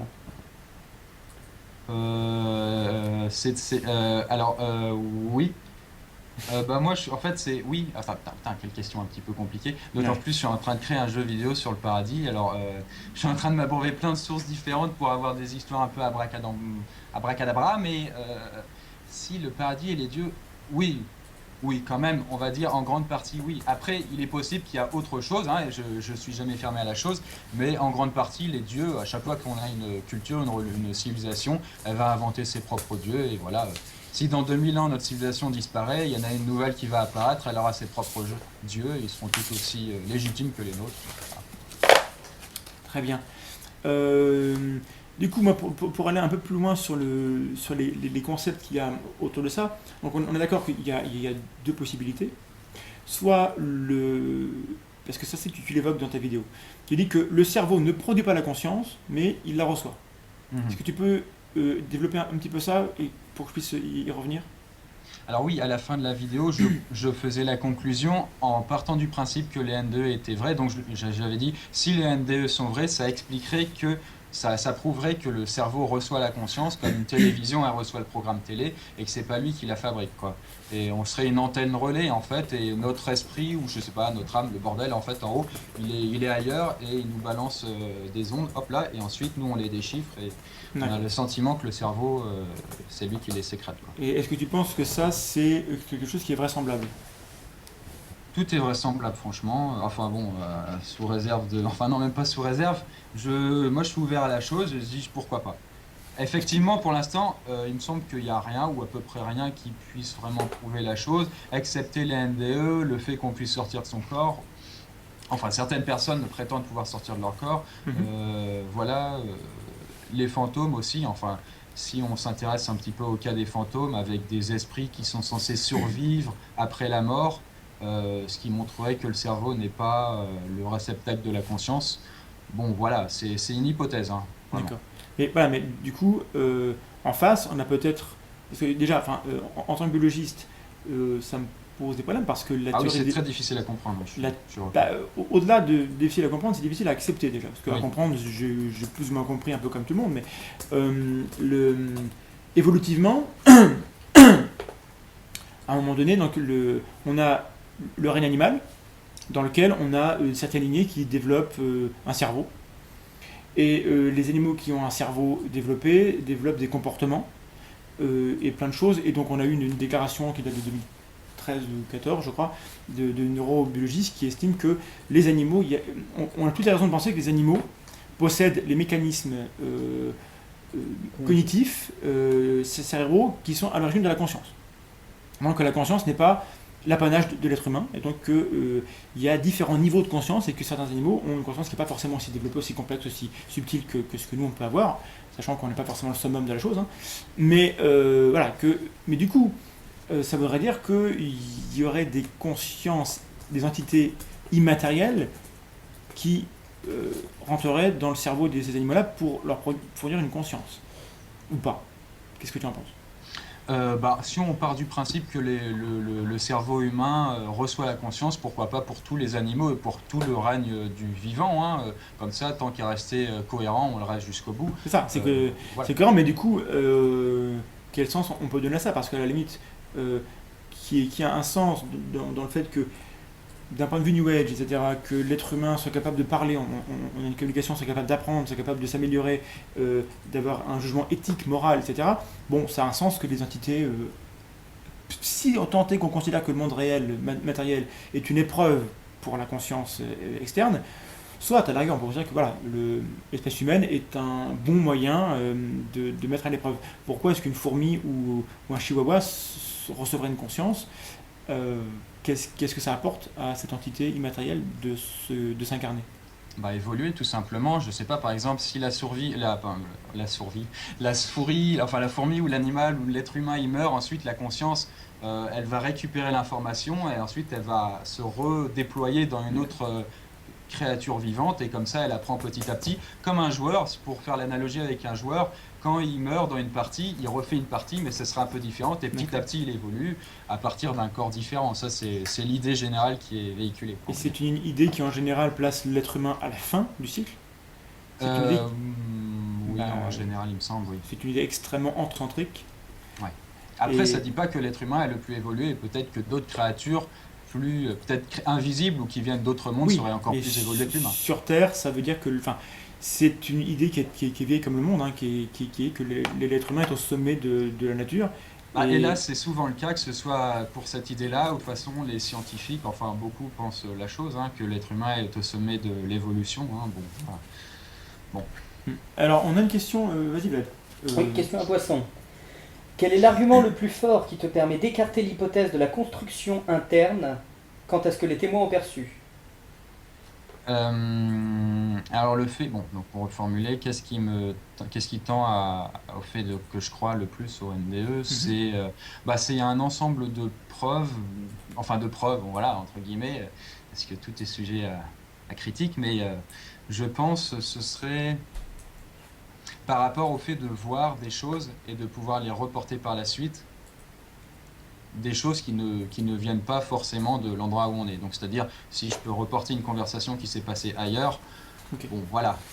Même si apparemment, c'est difficile d'obtenir des témoignages fiables, mais après, c'est... Bon, Donc un travail. c'est ça qui emporte ton adhésion, c'est ce type de témoignage-là. Oui, voilà. Bon, donc ça va s'apprécier si je te dis que moi, ça ne me convainc pas parce que, enfin, si c'était avéré, ce serait convaincant. Je te l'accorde. Sauf que ça ne semble pas être avéré. Est-ce qu'on a autre chose comme question? Non. Il est sur Facebook. Voilà Parce que Voilà je le collègue. discute aussi avec les autres administrateurs en privé. Non, il a toujours la réponse à tout. Voilà. Qu'est-ce que vous voulez dire? Bah après, tu sais, Thomas, pour les preuves, bah voilà, j'ai plusieurs têtes, enfin plusieurs sources en tête, notamment par exemple toutes les sources de Elisabeth Kubler-Ross, qui avait dédié sa vie au NDE, alors qu'à la base elle était assez sceptique sur la chose, et elle a accumulé une masse de données là-dessus. Bon, c'est l'une, mais il y en a d'autres, donc est-ce qu'elle a mal fait son travail? Voilà quoi, j'ai lu son bouquin, il était très intéressant. Après, Et du coup, comment tu toujours expliques délicat. qu'on n'ait aucune publication, enfin, à part Parnia, hein, encore une fois, on a Parnia qui a publié, les autres, même les médecins, les Moody, les Alexander, les Hansa, ils sortent des bouquins. Tu vois, c'est des bouquins, sachant que ça va se vendre, je veux dire, l'éditeur qui est pas con, il sait qu'il en vend des millions, le bouquin il va le sortir, que ce qui est dedans soit vrai ou faux. Comment tu expliques qu'on n'ait pas de publication scientifique qui atteste des témoignages? Peut-être tout simplement, soit tout ça c'est du pipeau, c'est une vaste fumisterie, c'est une sécrétion du cerveau, ou alors c'est un phénomène très difficile à capturer, tout comme les ovnis, c'est difficile à prouver que ça existe, mais l'hypothèse n'est pas écartée, en tout cas dans mon esprit et dans celui de beaucoup de personnes. Et bon voilà, c'est un petit peu comme le phénomène ovni, c'est extrêmement difficile pour Oui. résumer, mais Et du coup, c'est vrai, voilà. c'est vrai. Et du coup, donc la démarche qui est la nôtre, pour ce que j'ai pas eu le temps de dire tout à l'heure, c'est d'essayer de voir ce qui est le plus raisonnable. Donc on a plusieurs hypothèses sur la table. On a l'hypothèse, bon, tu parlais des ovnis, ça peut être soit extraterrestres, soit des engins, soit des trucs extrêmement courants, soit rien du tout. Et par rapport aux faits qu'on a, on les classe dans ce qui est le plus vraisemblable et ce qui est le moins vraisemblable. À l'heure actuelle, puis après, en plus, au-delà de ce qui est vraisemblable, tu as, est-ce que pour expliquer, je dois convoquer des entités supplémentaires? Si on considère que le cerveau produit la conscience, et que les NDE, tout comme les OBE, tout comme les autres expériences de conscience altérée, sont le produit d'un cerveau qui fonctionne mal ou qui est dans un état de détresse ou dans un état particulier, bah, tout est présent sur la table. On a, dans le corpus scientifique, dans le paradigme actuel, on a le cerveau, on a les neurotransmetteurs, on a tous les phénomènes. Il reste à savoir comment ça s'organise. Mais si on explique que le cerveau est le réceptacle d'une conscience, bah, il faut inventer un concept en plus, duquel on ne sait rien du tout. Et le résultat de Cam, dans ces cas-là, il dit que lorsqu'on a deux choses qui expliquent la même... Enfin, lorsqu'on a deux manières d'expliquer la même chose, on se contente du minimum d'hypothèses. Et on élimine le reste. Ça veut pas dire que le reste est totalement faux. Ça veut dire que si on ne prouve pas que l'hypothèse à côté, elle doit rentrer dans le schéma, eh ben, on n'en tient pas compte. Voilà, c'est la démarche rationaliste. Bah oui, question pour Poisson Fécond. Vous pouvez nous poser des questions à nous aussi. Oui, c'est l'invité. Hein. Ah oui, Mais je sais bien. À tout le monde, ouais, bien sûr. Non, mais c'est juste qu'ils se sentent pas, justement. Mais ce n'est pas une acquisition, je pense pas. Ah, ça va? Est-ce que ça se passe bien? Moi, si ça se passe bien, oui, nickel, il n'y a pas de souci. Oui, bien. Parce que j'ai pas envie qu'on ait l'impression qu'on te tombe dessus, quoi que ce soit. On me persécute? Non, absolument pas. Voilà. De toute façon, on avait discuté auparavant, Oui. et moi, je suis très ouvert à la science, hein, je l'avais déjà dit, hein, j'aime beaucoup la thématique scientifique, et même si parfois, j'avais dit, je manque un peu de rigueur dans mes vidéos, j'essaye vraiment de faire des efforts en ce sens, et voilà. Ok, donc alors quelle était la question, mon cher Bled? Alors, penses-tu que le spiritisme, écriture automatique, Ouija et autres ont une relation avec la vie après la mort? Oui, bah évidemment, si on part du principe que ça existe, il semble y avoir un lien, puisque si, donc, en partant du principe que ça existe, si l'âme, elle survit après la mort, qu'elle est dans un autre lieu, et qu'elle peut communiquer sous certaines conditions avec les vivants, l'écriture automatique et toutes ces bêtises, enfin voilà, ces bêtises, voilà, en tout cas, ça trouve une explication si on part du principe que voilà, c'est possible. J'aime la manière dont tu le présentes, je suis d'accord avec toi. Si on part du principe que ça existe, oui, bien sûr, dans ce paradigme-là, tout est cohérent. Non, mais c'est très bien. Bah, du coup, moi, je tends par rapport à ça, donc on a soit la thèse qu'on va dire matérialiste, c'est pas un gros mot, c'est naturaliste. On explique la nature, par la matière, par ce qu'on peut voir. Et à côté, tu as la thèse survivaliste, dualiste, qui propose qu'il y a hors du monde, autre une autre dimension, etc. Ah, donc, je ne savais même pas les termes. Naturaliste et dualiste, d'accord. Voilà, dualiste, c'est la séparation entre le monde matériel et le monde des idées, ou voilà, c'est ça. Et donc, les survivalistes, c'est les gens qui pensent qu'après la mort, il y a une partie qui survit. Mais du coup, moi, par rapport à cette... Alors, du coup, tu ne prétends pas être un expert, donc je ne peux pas te prendre à la gorge et exiger des réponses, donc c'est pas ce que je vais faire, mais du coup, je vais voir quel est ton avis, parce que ça pose des questions. Si la conscience est hors du corps, ou si elle peut sortir du corps, comment est-ce qu'elle perçoit son environnement? Parce qu'à l'heure actuelle, ce qu'on sait, c'est que pour voir, il faut qu'un photon rentre dans un œil. Tu vois, il faut qu'il y ait une interaction physique. Pour entendre, il faut que l'oreille perçoive la vibration de l'air. Une entité immatérielle qui sort de notre corps, elle est plus branchée au corps, elle ne perçoit plus rien. Comment est-ce qu'on peut expliquer que les gens traversent les murs, ils voient ce qui se passe à côté, entendent ce qui se passe à côté? Alors oui, par rapport à ça, il y en a qui ont, donc ceux qui sont intéressés un petit peu au phénomène et qui ont essayé d'essayer de comprendre, qui ont essayé de voir comment ça pouvait fonctionner, en interrogeant les gens, hein, à partir de leurs témoignages, ils avaient vu que ces gens ne voyaient pas véritablement en fait les choses, ils les scannaient en fait. C'est plus avec leurs yeux, puisque, comme je disais dans la vidéo, on est censé être capable de voir à 360 degrés, comme une sorte de sphère, en fait. Et on est capable de voir un objet, c'est très difficile à expliquer, on est capable de voir l'objet sur toutes les coutures. C'est comme si on le ressentait, comme si on était cet objet, et de la même façon, donc d'après les témoignages, hein, évidemment, hein, on est capable de percevoir les pensées, de sentir la texture de cet objet, mais sans s'approcher. C'est comme si on était cet objet, comme si on faisait partie de lui. Donc on peut supposer que l'esprit, si ça existe, c'est une sorte de bulle qui capte tout dans les environs, et puis voilà. D'accord. Alors, pour confirmer ça, une hypothèse pour confirmer ça, ce serait que la télépathie fonctionne.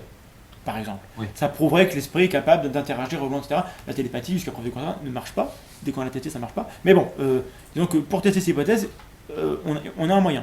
On peut tester la télépathie pour tester ça. Mais du coup, question suivante.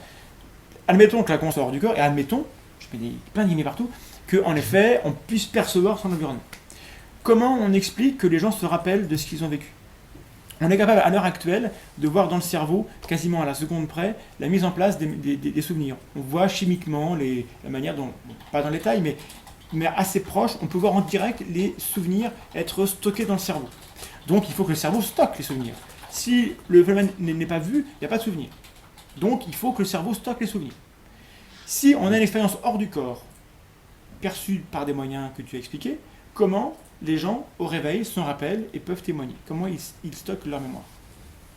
Ben, bon, alors l'une des idées, c'est que tout simplement quand la personne, enfin quand l'esprit, comme l'âme, enfin on va dire l'âme, revient dans le corps, à cet instant, dans le cerveau, elle fait une gravure instantanée et vlic, il y a tous les neurones qui commencent à faire leur connexion. D'accord. Et il y a une partie de ça, il y a, euh, il y a une partie dont la personne se souvient, et après elle va peut-être faire, elle va faire, oui, elle va oublier certaines autres choses, et ça pourrait aussi expliquer pourquoi si peu de personnes se souviennent de la chose.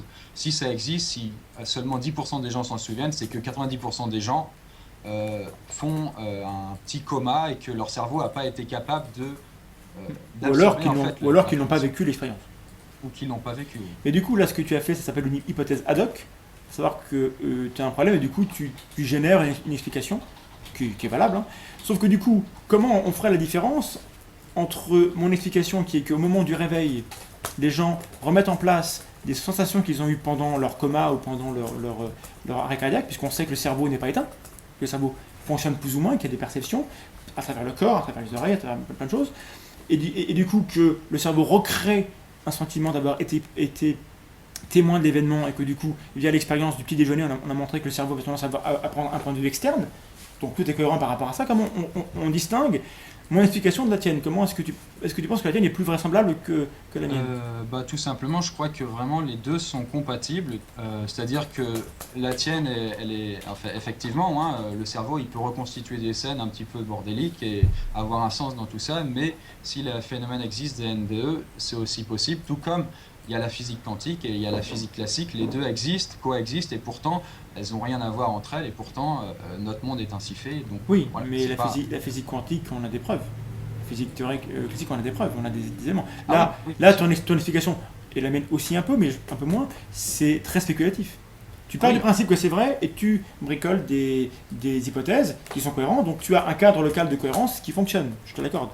Mais est-ce qu'on a des intrants, est-ce qu'on a des informations vraiment qui viennent à chaque étape confirmer que c'est possible? Moi, dans mon hypothèse, à chaque étape, je confirme par des études que oui, c'est possible parce que l'expérience du petit déjeuner, on sait que le cerveau fonctionne comme ça, on sait que le cerveau n'est pas mort, donc il peut percevoir. Donc voilà, à chaque étape, on a des éléments qui montrent que ce que je dis n'est pas forcément vrai, mais qu'en tout cas, c'est vraisemblable. On a des éléments qui appuient ça. Oui, bien sûr. Après, On commence à avoir quelques questions de retard, je vous c'est préviens. une bataille de sources. C'est pas tellement la source, c'est la démarche que je donne. Je pense que ce que tu crois, tu as le droit de croire, et je ne vais pas remettre en question la liberté de conscience de chacun, il n'y a aucun problème.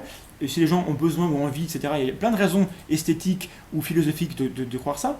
Maintenant, mon point de vue à moi, il est qu'on est en train de discuter. Donc on est en train d'échanger, et quand on veut échanger des choses, il faut savoir sourcer ce qu'on dit. Il faut défendre... si ça mérite d'être dit, ça mérite d'être expliqué et d'être validé. C'est mon point de vue. Tu vois? Bah, je suis complètement d'accord avec toi, si ce n'est que là, on s'attaque à un énorme dossier qui est la vie après la mort, et il y a énormément d'informations de droite à gauche, et moi, tout modeste que je suis, c'est impossible que je récupère toutes ces informations, Bien sûr. et qu'on ait un débat qui vraiment aboutisse à des conclusions. Oui, non, mais vraiment, bien sûr. vraiment, j'aimerais vraiment avoir toutes ces sources pour te dire ça, mais là, je les ai pas en tête, et on pourrait les collecter, je suppose, mais...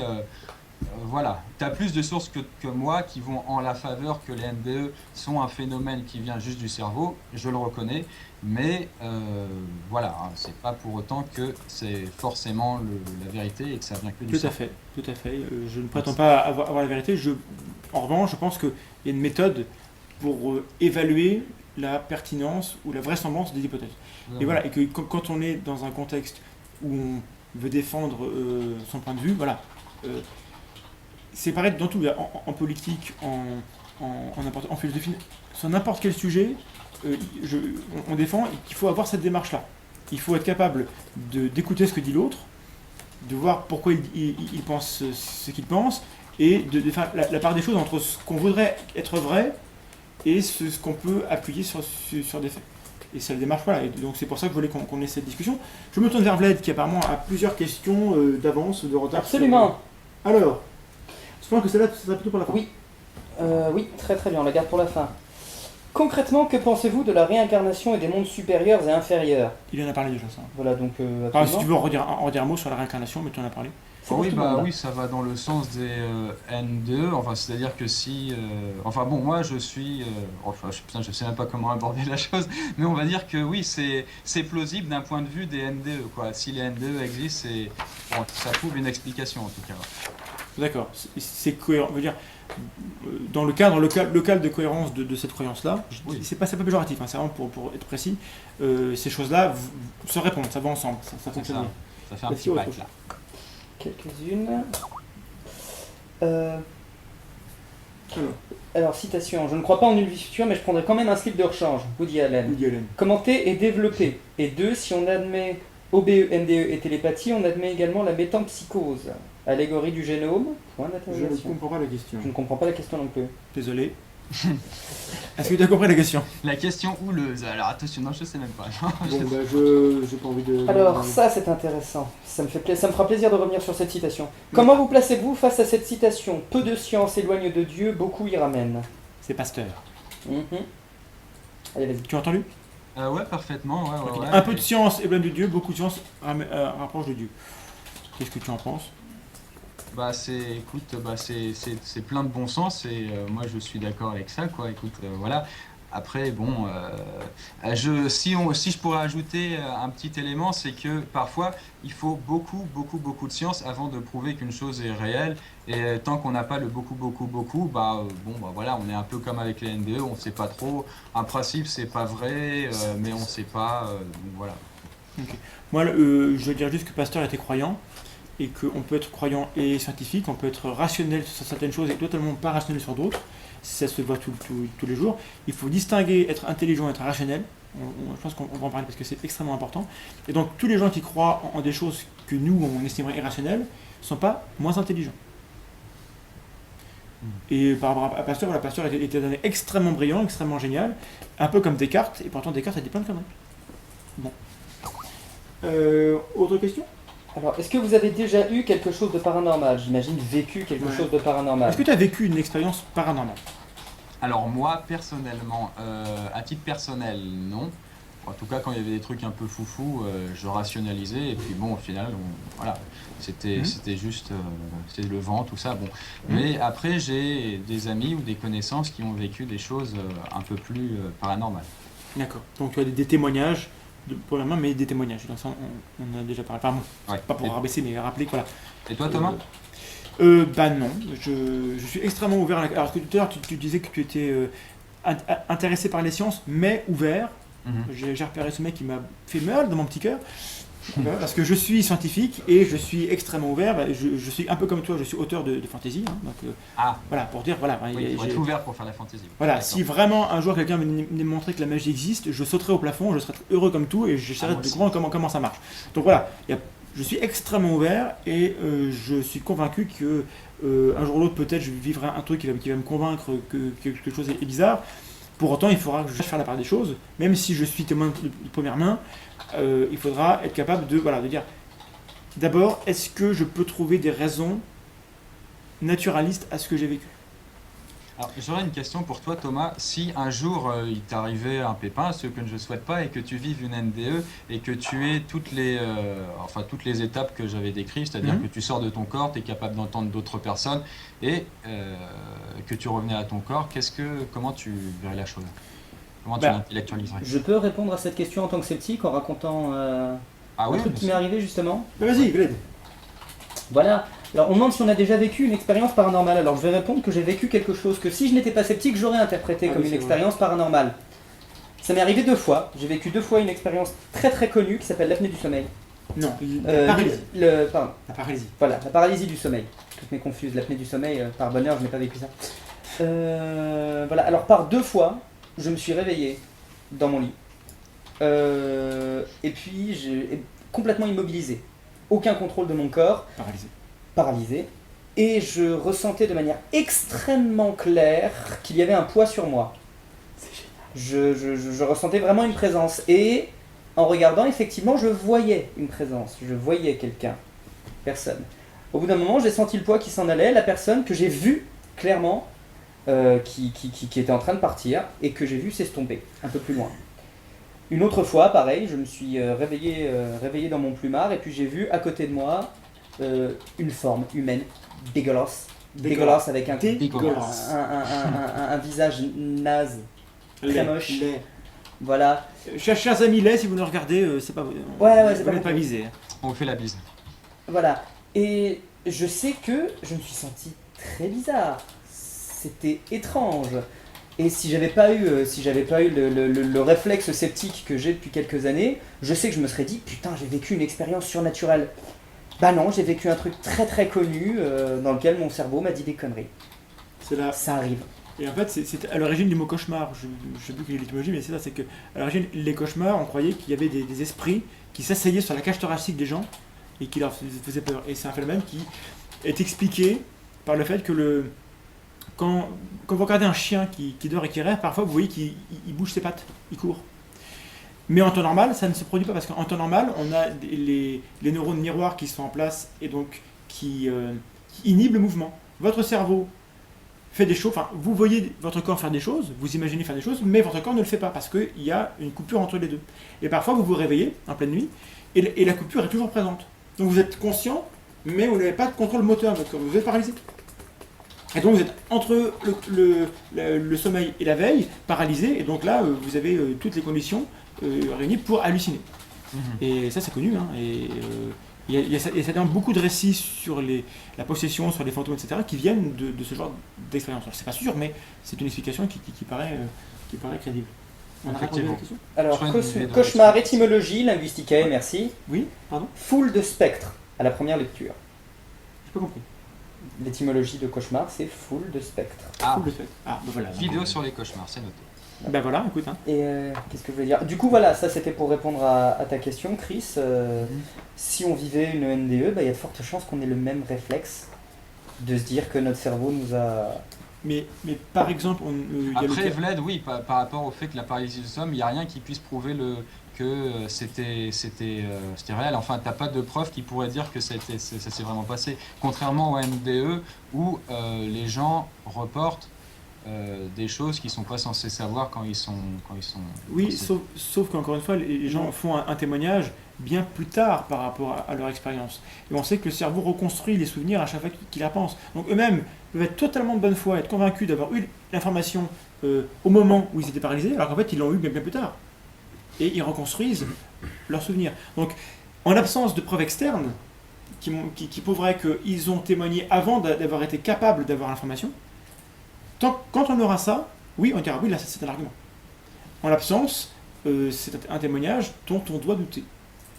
Bah, alors après, moi j'ai en tête des personnes qui, juste après avoir être ressortis morts, enfin en tout cas dans les minutes qui suivent, essayaient de parler à une personne, par exemple le médecin qui était à leur chevet, et qui leur expliquait, oui docteur, pourquoi vous avez fait ci, ça, pendant que j'étais mort, enfin ils ne savaient même pas qu'ils étaient morts, et puis le médecin est un peu... bon. Mais encore une fois, c'est parce que, et Parnia l'a montré dans son étude, c'est pas parce que le cœur s'arrête que le cerveau s'arrête.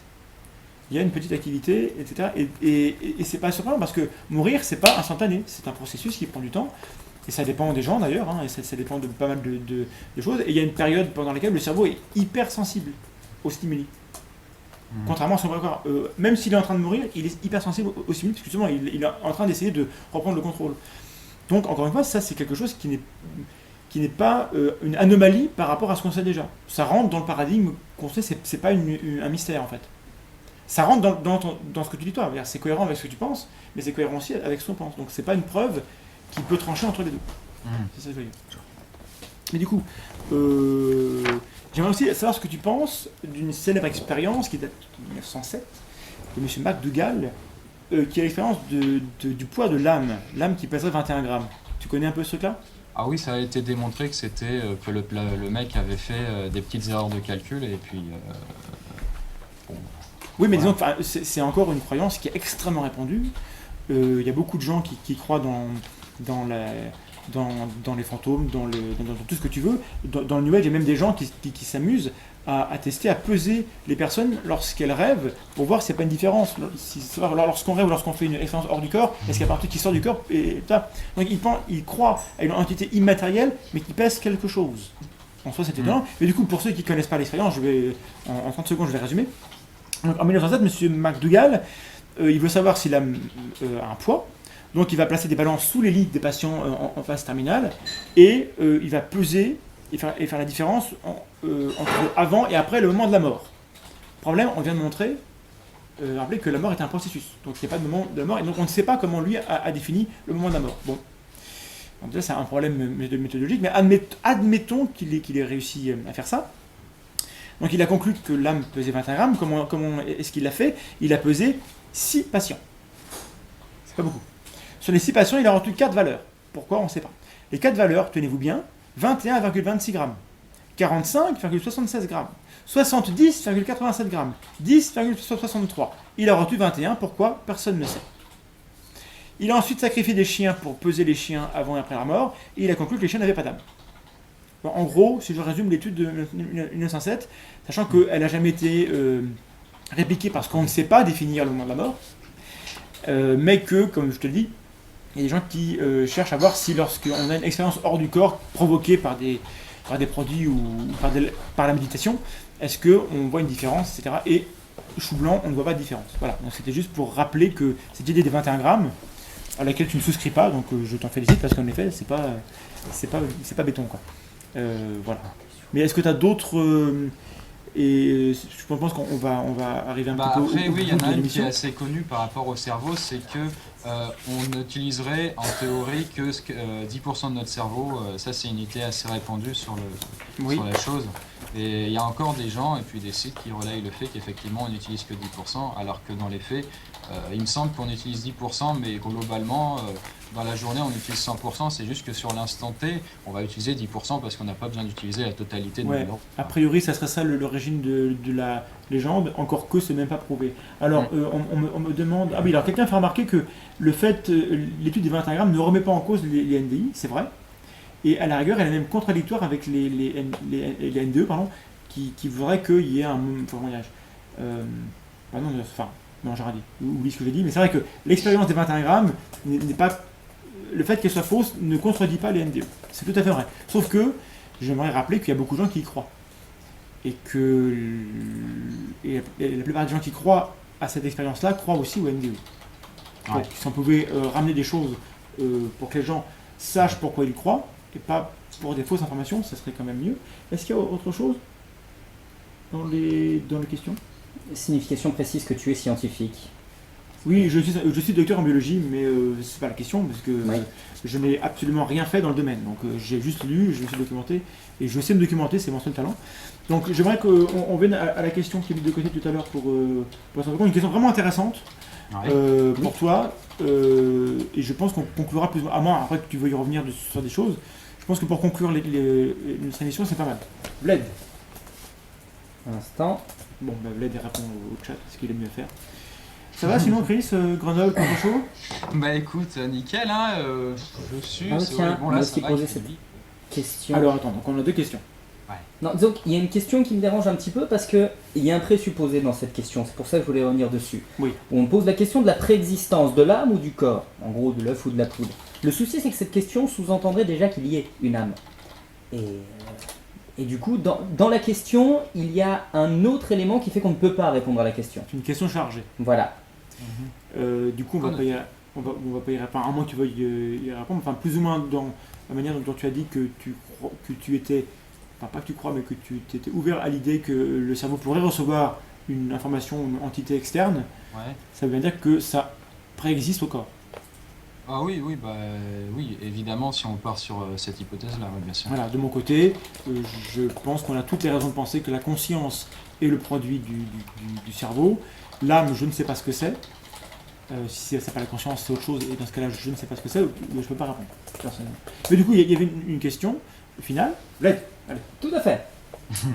Avec le recul, est-ce que tu changerais des choses sur ta vidéo sur les N2, si c'était possible?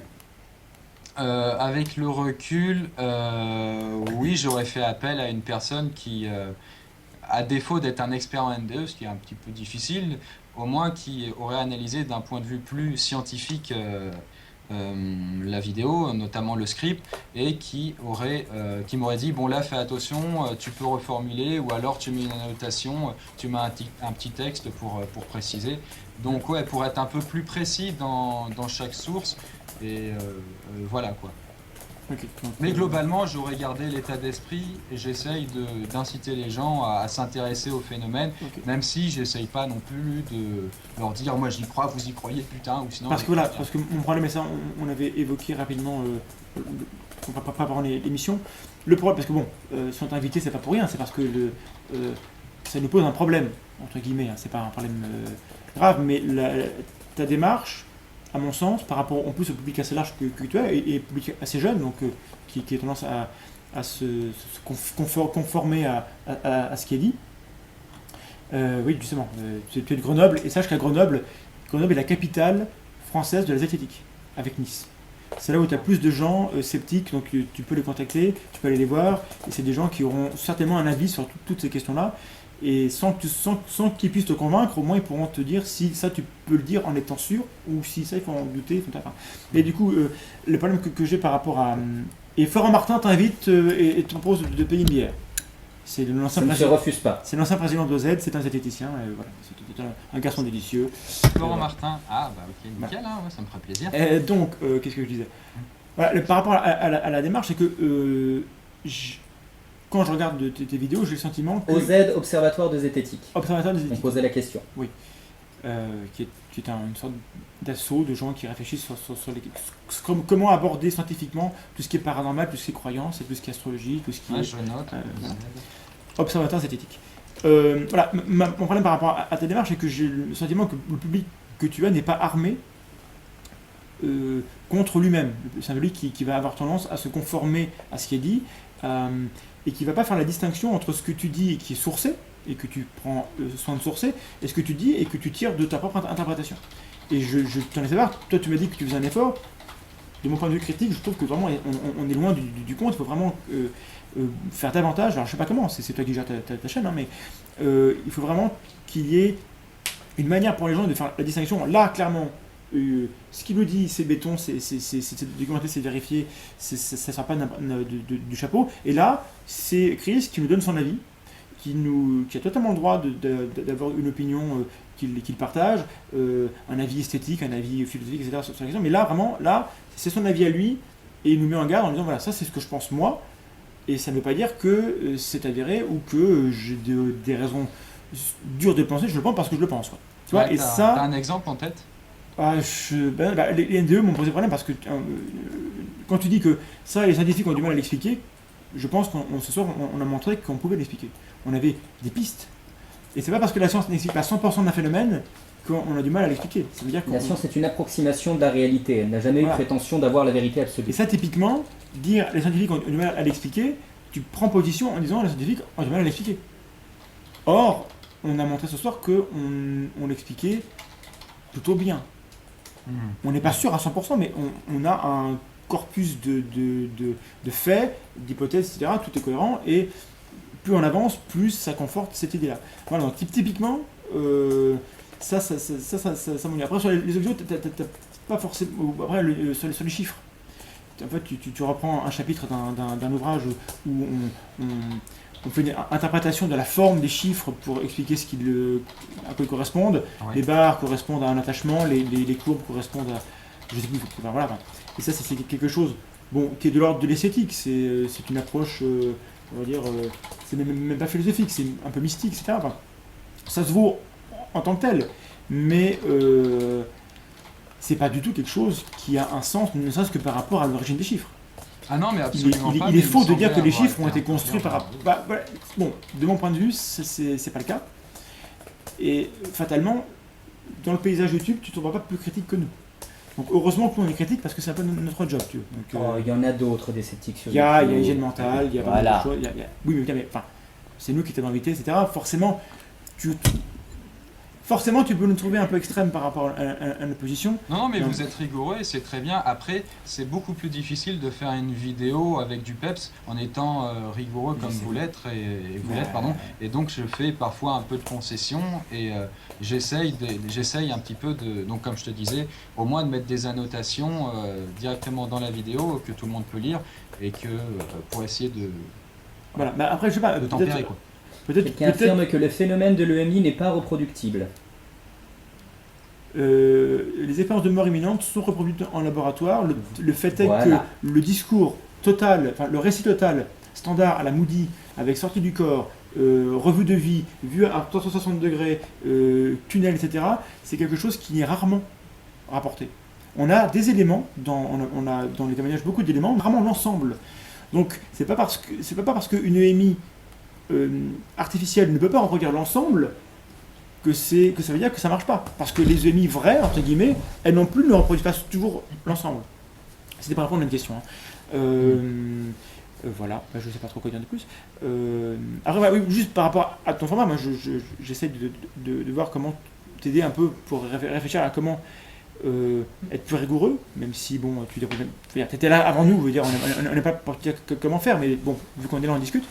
Peut-être dans ton format, avoir formellement une distinction entre la partie où tu vulgarises des choses, comme font les parce que tu es comme dans la catégorie éducation, vu YouTube a des catégories, et Passant Fécond, la chaîne est dans la catégorie éducation. On est d'accord, hein. Du coup, il y a une responsabilité, à mon sens, par rapport à ça. Donc peut-être que dans ton format, tu pourrais avoir une partie de la vidéo qui est vraiment étiquetée en étant, voilà, ça c'est de la vulgarisation, c'est des choses, et puis une partie un peu plus peps, comme tu dis, ou etc., où tu peux être un peu plus toi,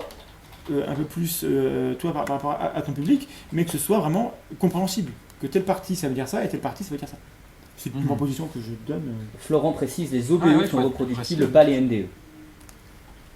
Oui. Ça me semble important de le signaler. Bah, C'est vrai. la distinction entre une OBU et une NDE, à quoi Voilà. elle tient à fait que dans un cas, les gens sont dans une condition médicale, et que ça, c'est un effet contextuel. Donc Voilà. c'est pas négligeable comme conséquence sur l'expérience telle qu'elle est rapportée après coup, évidemment. Voilà, Les NDE, ils sont zététiciens morts et dans peuvent-ils d'autres, ils perdre un sont débat? Et je peux pas te laisser dire qu'ils sont morts. Ils sont en train de mourir. Oui, enfin après, ça c'est... par exemple, dans la vidéo, typiquement, je vais pas dire ils sont en train de mourir, je vais dire ils sont morts. C'est-à-dire, scientifiquement, on considère qu'ils sont morts quand le corps s'arrête de battre. Et Ouais, puis- mais ça, alors ça c'est faux. Ça c'est typiquement faux. Et Parnia, que tu cites, le démontre, l'individu reste en vie tant qu'il est réanimable. Dès l'instant qu'il est plus réanimable, il est mort. Mais la mort, c'est un processus. On ne peut pas dire que quelqu'un est mort puis qu'il est revenu. À part Jésus, et les preuves manquent. Ah, justement, moi il me semblait qu'à partir du moment où le cœur s'arrêtait de battre, on était considéré comme cliniquement. Alors, là tu as raison. Par rapport au jargon médical, on parle de mort clinique. Oui, oui. Après, si tu dis cliniquement mort, je t'accorde, tu veux dire cliniquement mort. Mais dire mort direct, la mort telle qu'on l'entend de manière générale, ça veut dire que c'est comme un état irréversible. Ouais, d'accord. Donc, Ouais, mais bah, si tu dis typiquement, cliniquement mort, là, ça me... j'aurais mis Ouais. un petit astérix dans la vidéo, j'aurais dit cliniquement mort, voilà. Et là, c'est bon. Ouais, là, ça me va. Mhm. Bien. Est-ce que tu veux conclure quelque chose à moins qu'on ait encore une question, parce que là, il se fait tard, il est 23h, on avait dit qu'on finirait à 10h30 plus tard. Donc on va pas te gâcher tout ça, te prendre toute ta soirée. Ouais, bah écoute, par rapport à une conclusion, bah, si ce n'est que, bon, bah évidemment, le phénomène, selon moi, est encore très incompris, et malgré le fait que les scientifiques parviennent, comme tu le dis, à expliquer pas mal de choses dans les N2E, il y a encore certains points noirs, et notamment l'avalanche de témoignages, hein, même si apparemment c'est pas évident d'avoir des trucs fiables, qui montrent quand même que le phénomène mérite qu'on s'y intéresse, et que voilà, le problème c'est que c'est les scientifiques, apparemment ils le font dans leur coin et qu'il n'y a pas vraiment une énorme étude qui aurait peut-être coûté des millions de dollars à produire, enfin voilà, qui essaye de prouver catégoriquement si c'est le cas ou pas, et c'est un peu dommage. Tu vois Alors, ce que je veux dire. Oui, mais enfin, je suis pas d'accord avec toi dans le sens où il y a des études qui se font, et dans le sens où on n'est pas ignorant quand même, on a des éléments. Après, c'est vrai qu'on n'explique pas tout. Mais il ne faut pas demander à la science d'expliquer 100% d'un phénomène. Parce qu'elle ne peut pas le faire, en fait. Tu vois. Et il y a beaucoup de gens qui s'éloignent de la science en disant, de toute façon, tant que vous n'aurez pas expliqué 100% du truc, eh ben, je ne vous croirai pas. Et c'est pas raisonnable comme manière de voir les choses. Et la manière la plus raisonnable de considérer ces expériences réellement vécues, c'est de considérer que le cerveau était dans un état où les gens ont vraiment vécu quelque chose, et il n'y a pas de doute dessus, et ça leur semblait réel, et il n'y a pas de doute dessus, et c'est des gens qui sont de bonne foi. Et on ne peut pas dire qu'ils mentent. Après, la manière dont ils veulent démontrer leur expérience, elle pose problème. Parce qu'à chaque fois qu'on a voulu trouver un protocole qui prouve qu'il y a vraiment une conscience hors du corps, et ben ça n'a pas marché. Et dans l'état actuel, ça ne prouve pas que ça n'est pas vrai, encore une fois. Mais l'absence de preuve n'est pas la preuve de l'absence, sauf quand la preuve devrait être là au bout d'un moment. Tu vois ? Ouais, après, bon, oui, comme tu dis, mais ça mérite encore davantage d'expérience, voilà quoi. Oui, il faut expliquer pourquoi les gens ressentent ce qu'ils ressentent, et en parler comme on le fait là, ça peut aider les gens à se dire, bon, j'ai vécu ça, je ne suis pas débile, je ne suis pas fou, je ne suis pas crétin, je peux en parler.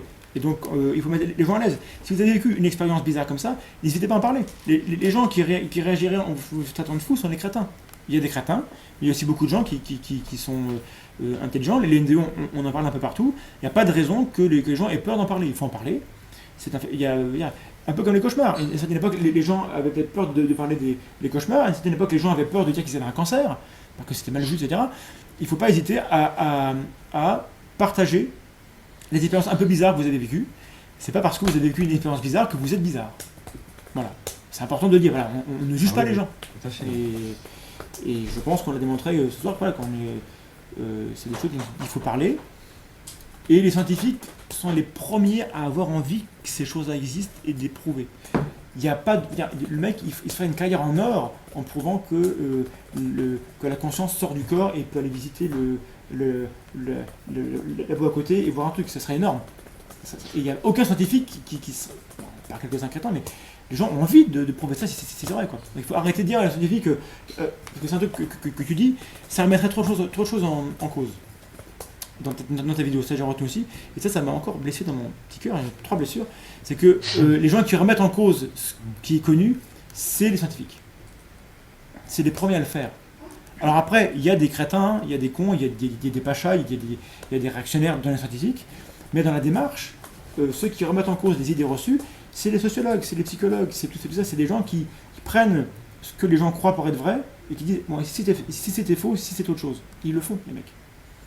Et bien souvent, ils mettent en évidence tout ce qui est hallucination, tout ce qui est perception de notre environnement par le cerveau. On remet continuellement ça en cause et on comprend mieux pourquoi on ne comprend pas en fait. Après, il se trouve aussi que le monde des scientifiques, même s'il est assez rigolo, il n'est pas non plus tout blanc, tout noir. Il n'est pas tout blanc plutôt, et qu'il y a aussi les humains derrière, et que le fait de se plonger dans une certaine thématique, ça peut leur faire perdre du crédit auprès de leurs semblables et ne pas avoir les fonds, je pense. C'est vrai. Non, c'est vrai. Je pense au niveau des... alors pour les N2, je ne sais pas, mais en tout cas au niveau du phénomène OVNI, je sais que quand les scientifiques, en tout cas pendant un temps, quand ils essayaient d'étudier la chose, ils n'avaient pas les fonds, ou alors on leur retirait une chaire à l'université, et c'était vraiment un souci pour essayer de parler de la chose de manière scientifique, quoi. C'est pas faux, il y a certainement une certaine frilosité académique, je te l'accorde. C'est vrai. Mais je considère que à chaque fois qu'on a remis en cause le paradigme des connaissances établies, c'est toujours passé par la science, à un moment donné. Et il n'y a pas de raison pour l'instant que ça change. Il faut passer par la science. Donc, même si c'est compliqué, même si certaines thématiques ont du mal à rentrer dans le corpus de la science, justement, nous, on est là pour essayer d'expliquer aux gens et de militer pour qu'il n'y ait pas de questions idiotes. Et il n'y a pas de raison que les sciences ne prennent pas, n'embrassent pas tout ce qui est perceptible rentre dans le cadre de l'étude scientifique. Et il n'y a pas de raison qu'on ne cherche pas à comprendre. Moi, Vlad, attends, tu voulais dire quelque chose, Chris? Non, mais c'est pour dire que je suis d'accord, et que de toute façon, les seuls qui seraient légitimes à dire si le phénomène existe pour de bon, ce seraient les scientifiques, et ce ne seraient pas juste des gens qui ont vécu un témoignage, quand bien même ça leur aurait changé leur vie. C'est vraiment les scientifiques avec des preuves irréfutables qui pourraient dire c'est vrai ou pas, comme ça a été le cas pour des tas de choses, et c'est pour ça aussi que j'accorde autant de crédit à la science, quoi. D'accord, c'est cool, c'est très bien. Je pense qu'on en a fini pour nous. Vlad, est-ce qu'il y a un dernier retour du forum, parce qu'après du chat. Pas du tout. On va se dire au revoir, non? J'ai essayé de répondre aux petites questions qui étaient posées. C'était pas facile de suivre le live et le J'ai vu une question qui est passée pour toi, mais et le chat en on a même pas temps. le temps. Laisse-moi terminer ma phrase. Oui, pardon, mais vas-y, finira. Je coupe les gens, c'est une horreur. C'est horrible. J'ai pas de race. C'est horrible. Pas Visiblement, les gens dans le chat s'en sont plaints. J'ai une tendance à taper très très fort. Je suis désolé. Vlad, J'essaye de faire ça calmement, mais c'est vrai que quand je suis ton côté emporté. troll, ça. Mon côté troll, ouais, voilà. Tu me diras, il y a des raisons. Toi, tu es le master Alors, troll. à côté de moi. malheureusement, je n'ai pas eu de capture d'écran du chat, donc je ne sais pas ce qui s'est passé dans le chat. Alors j'aimerais que on me fasse un résumé. J'ai raté tout le chat et apparemment il y avait beaucoup de gens. Donc vous étiez 140 à un moment donné à nous suivre. Alors pour notre petite chaîne, c'est pas mal. Hein, 140. C'est au-delà de toutes les C'est- espérances qu'on avait. C'est le double triple de ce qu'on avait. peut-être. C'est ça. Bon, c'est merci ça. Chris, parce que c'est grâce à toi que les gens sont venus. Ouais, aussi nombreux. et puis c'était super intéressant. Je suis très très content de voir. On va pas te mentir, il y a plusieurs personnes qui, avant qu'on fasse le live, sont venues nous voir en nous disant quoi, vous allez parler avec Poisson Fécond, mais pourquoi vous lui donnez de l'attention, ça n'a aucun intérêt, c'est nul. Et là, je tiens à dire que ces mêmes personnes ont réagi extrêmement favorablement et ont dit qu'ils étaient très agréablement surpris de cette discussion, de tes réactions, de la Ouais. manière dont on a parlé. Et j'ai Et vu, je suis content parce que c'est exactement pour ça qu'on l'a fait. et j'ai vu d'un œil que notamment chez les zététiciens, Mm. ils trouvent que voilà, tu es très raisonnable dans ta Mm. manière de nous répondre. Et que. Voilà, enfin, il n'y a pas de raison de. Peut-être que tu véhicules une image dans tes vidéos qui est préjudiciable par rapport à ce que ces gens-là voient de toi. Ouais, Et mais que maintenant c'est- que tu veux faire la démarche, être un peu plus construit, enfin un peu plus rigoureux dans la démarche de faire tes vidéos, il y a de fortes chances que ces gens-là considèrent que ce soit de mon travail.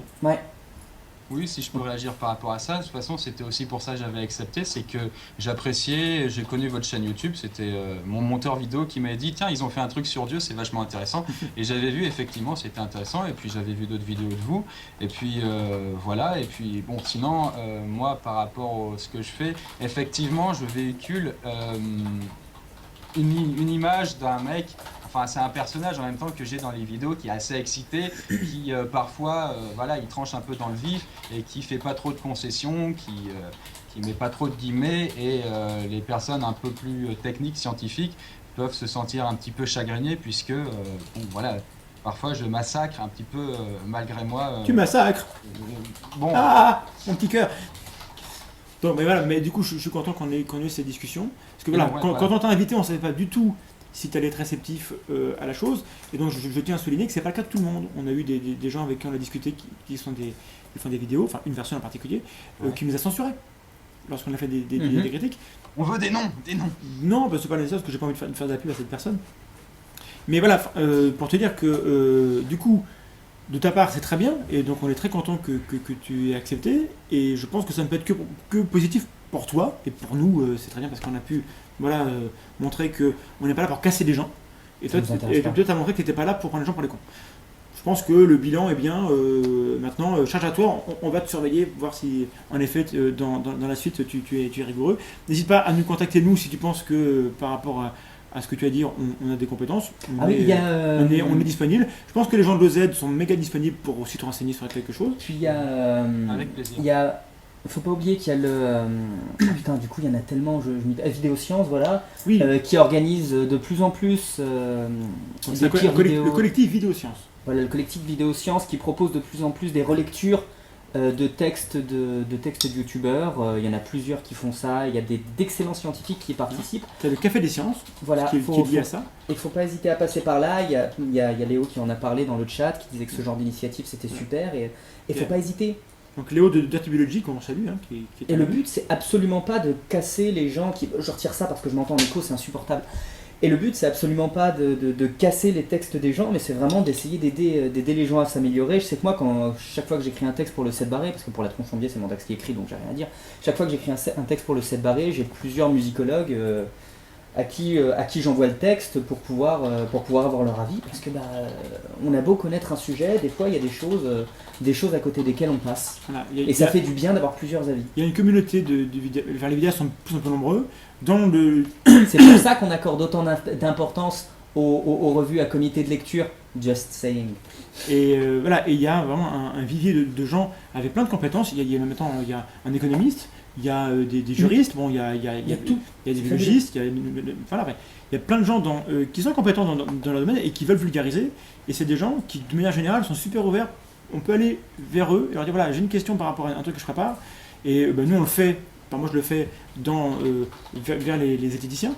C'est des gens qui ont pas mal de compétences par rapport au thème qu'on fait. J'ai discuté avec des chercheurs en sciences cognitives pour être sûr que je dis pas de bêtises. Voilà, c'est quelque chose. Et on en avait une ou deux, hein, comme Oui, quoi on il y n'est a- absolument pas exempt de défaut On non a eu plus. Hein. des corrections, des trucs comme on m'a dit, fais gaffe à ça, c'est pas top. Et même voilà, par rapport à un bouquin que j'écris, j'ai des gens qui m'ont dit là, par contre, ça va pas. Hein. Donc, du coup, je suis en train de corriger. Et voilà, et c'est le processus normal. On ne peut pas avoir la science infuse, on ne prétend pas l'avoir. Et il y a de fortes chances que les vidéos qui sont sorties à l'heure actuelle, dans 1 ou 2 ans, on dira mince, là, il y a un truc, ça va pas du tout. Et donc notamment, petit instant pub, on fera une vidéo prochainement avec Pierre Kerner, qui est le fondateur de Vidéosciences, pour parler de comment on gère les erreurs quand on est vidéaste, quand on est youtubeur. Comment on fait pour aller vers un youtubeur et lui dire qu'il a fait une erreur, c'est pas facile. Comment on fait pour gérer, voilà, je pense qu'il y a vraiment toute une dynamique qui se met en place. C'est nouveau. Les vidéastes culturels, c'est nouveau. Tu as été un des premiers, hein, d'ailleurs, avec Nielsen, etc. Machin, et donc c'est une zone un peu grise. C'est des gens qui veulent partager des choses, mais qui n'ont pas forcément les compétences à domicile. Donc il faut bien qu'il y ait une interaction avec les gens qui sont un peu plus compétents. Et donc, voilà. Donc, du coup, on a pu en parler. Je te remercie beaucoup. L'idéal, J'ai c'est beaucoup de d'avoir, coups. Non, je me tais. Voilà. L'idéal, c'est que les personnes nous avertissent avant de faire les vidéos, mais évidemment, si on communique pas avec eux, ce que je faisais pas trop jusqu'ici, évidemment, c'est pas évident d'avoir leur avis. Si on a sorti la vidéo, ils nous disent ça va pas, bon, parfois on me le fait, et j'essaye de rectifier en annotation de vidéo, mais ça fait pas très propre, quoi. Donc c'est mieux de le faire avant, c'est ce que je vais essayer de faire dorénavant, quoi. Voilà, donc c'est une bonne conclusion, je pense que C'est ça. on a tous besoin d'un peu de rigueur. Et c'est ironiquement facile de se sentir tout seul sur YouTube quand on fait des vidéos. Oui. Non, tout à fait. Et donc par rapport au public qui peut te suivre ou nous suivre, il n'y a pas de guerre entre nous et Poisson Fécond, on est très heureux que ça s'est bien passé. Franchement, ouais. Et on continuera sans doute à critiquer ce que tu fais si on passe machin, si on voit un truc. Et maintenant qu'on se connaît, tu le prendras bien. Et j'invite les gens qui vont lire les critiques qu'on fera peut-être à se rappeler que voilà, on est là, on est entre adultes et on peut se parler sans s'insulter, jamais. Sans dire que l'autre est un crétin, jamais. Alors que dans les commentaires, bien souvent ça tombe, ce genre de choses. La critique, c'est un mot qui est auréolé de quelque chose de très très négatif, mais ça doit pas forcément être négatif une critique. Voilà, donc ayez l'esprit critique, c'est bien. Et donc, tu restes avec nous juste 30 secondes. On dit au revoir aux gens. Ouais. Est-ce qu'on a des messages à faire passer? Non, je ne crois pas, laisse-moi le Abonnez-vous. Abonne-toi, vas-y. Vas-y, Abonne-toi, fais Laurent. tomber l'argent des abonnés. Documentez-vous. Il y aura donc l'épisode va être diffusé sur notre chaîne. On essaiera de mettre un peu des références. Si Chris veut partager d'autres références qui lui tiennent à cœur, on les mettra dans la description. Il y aura un article de blog pour creuser un peu tout ça, histoire d'être un peu carré, que vous ayez vraiment accès aux infos pour vous faire une idée. Et puis, on vous donne rendez-vous bientôt. Et puis, on souhaite à Chris de bonnes vidéos bien foutues pour l'avenir. Et puis, portez-vous bien et bonne nuit. Bonne nuit et merci à tous pour nous avoir suivis. Bye bye. Oui, bonne nuit.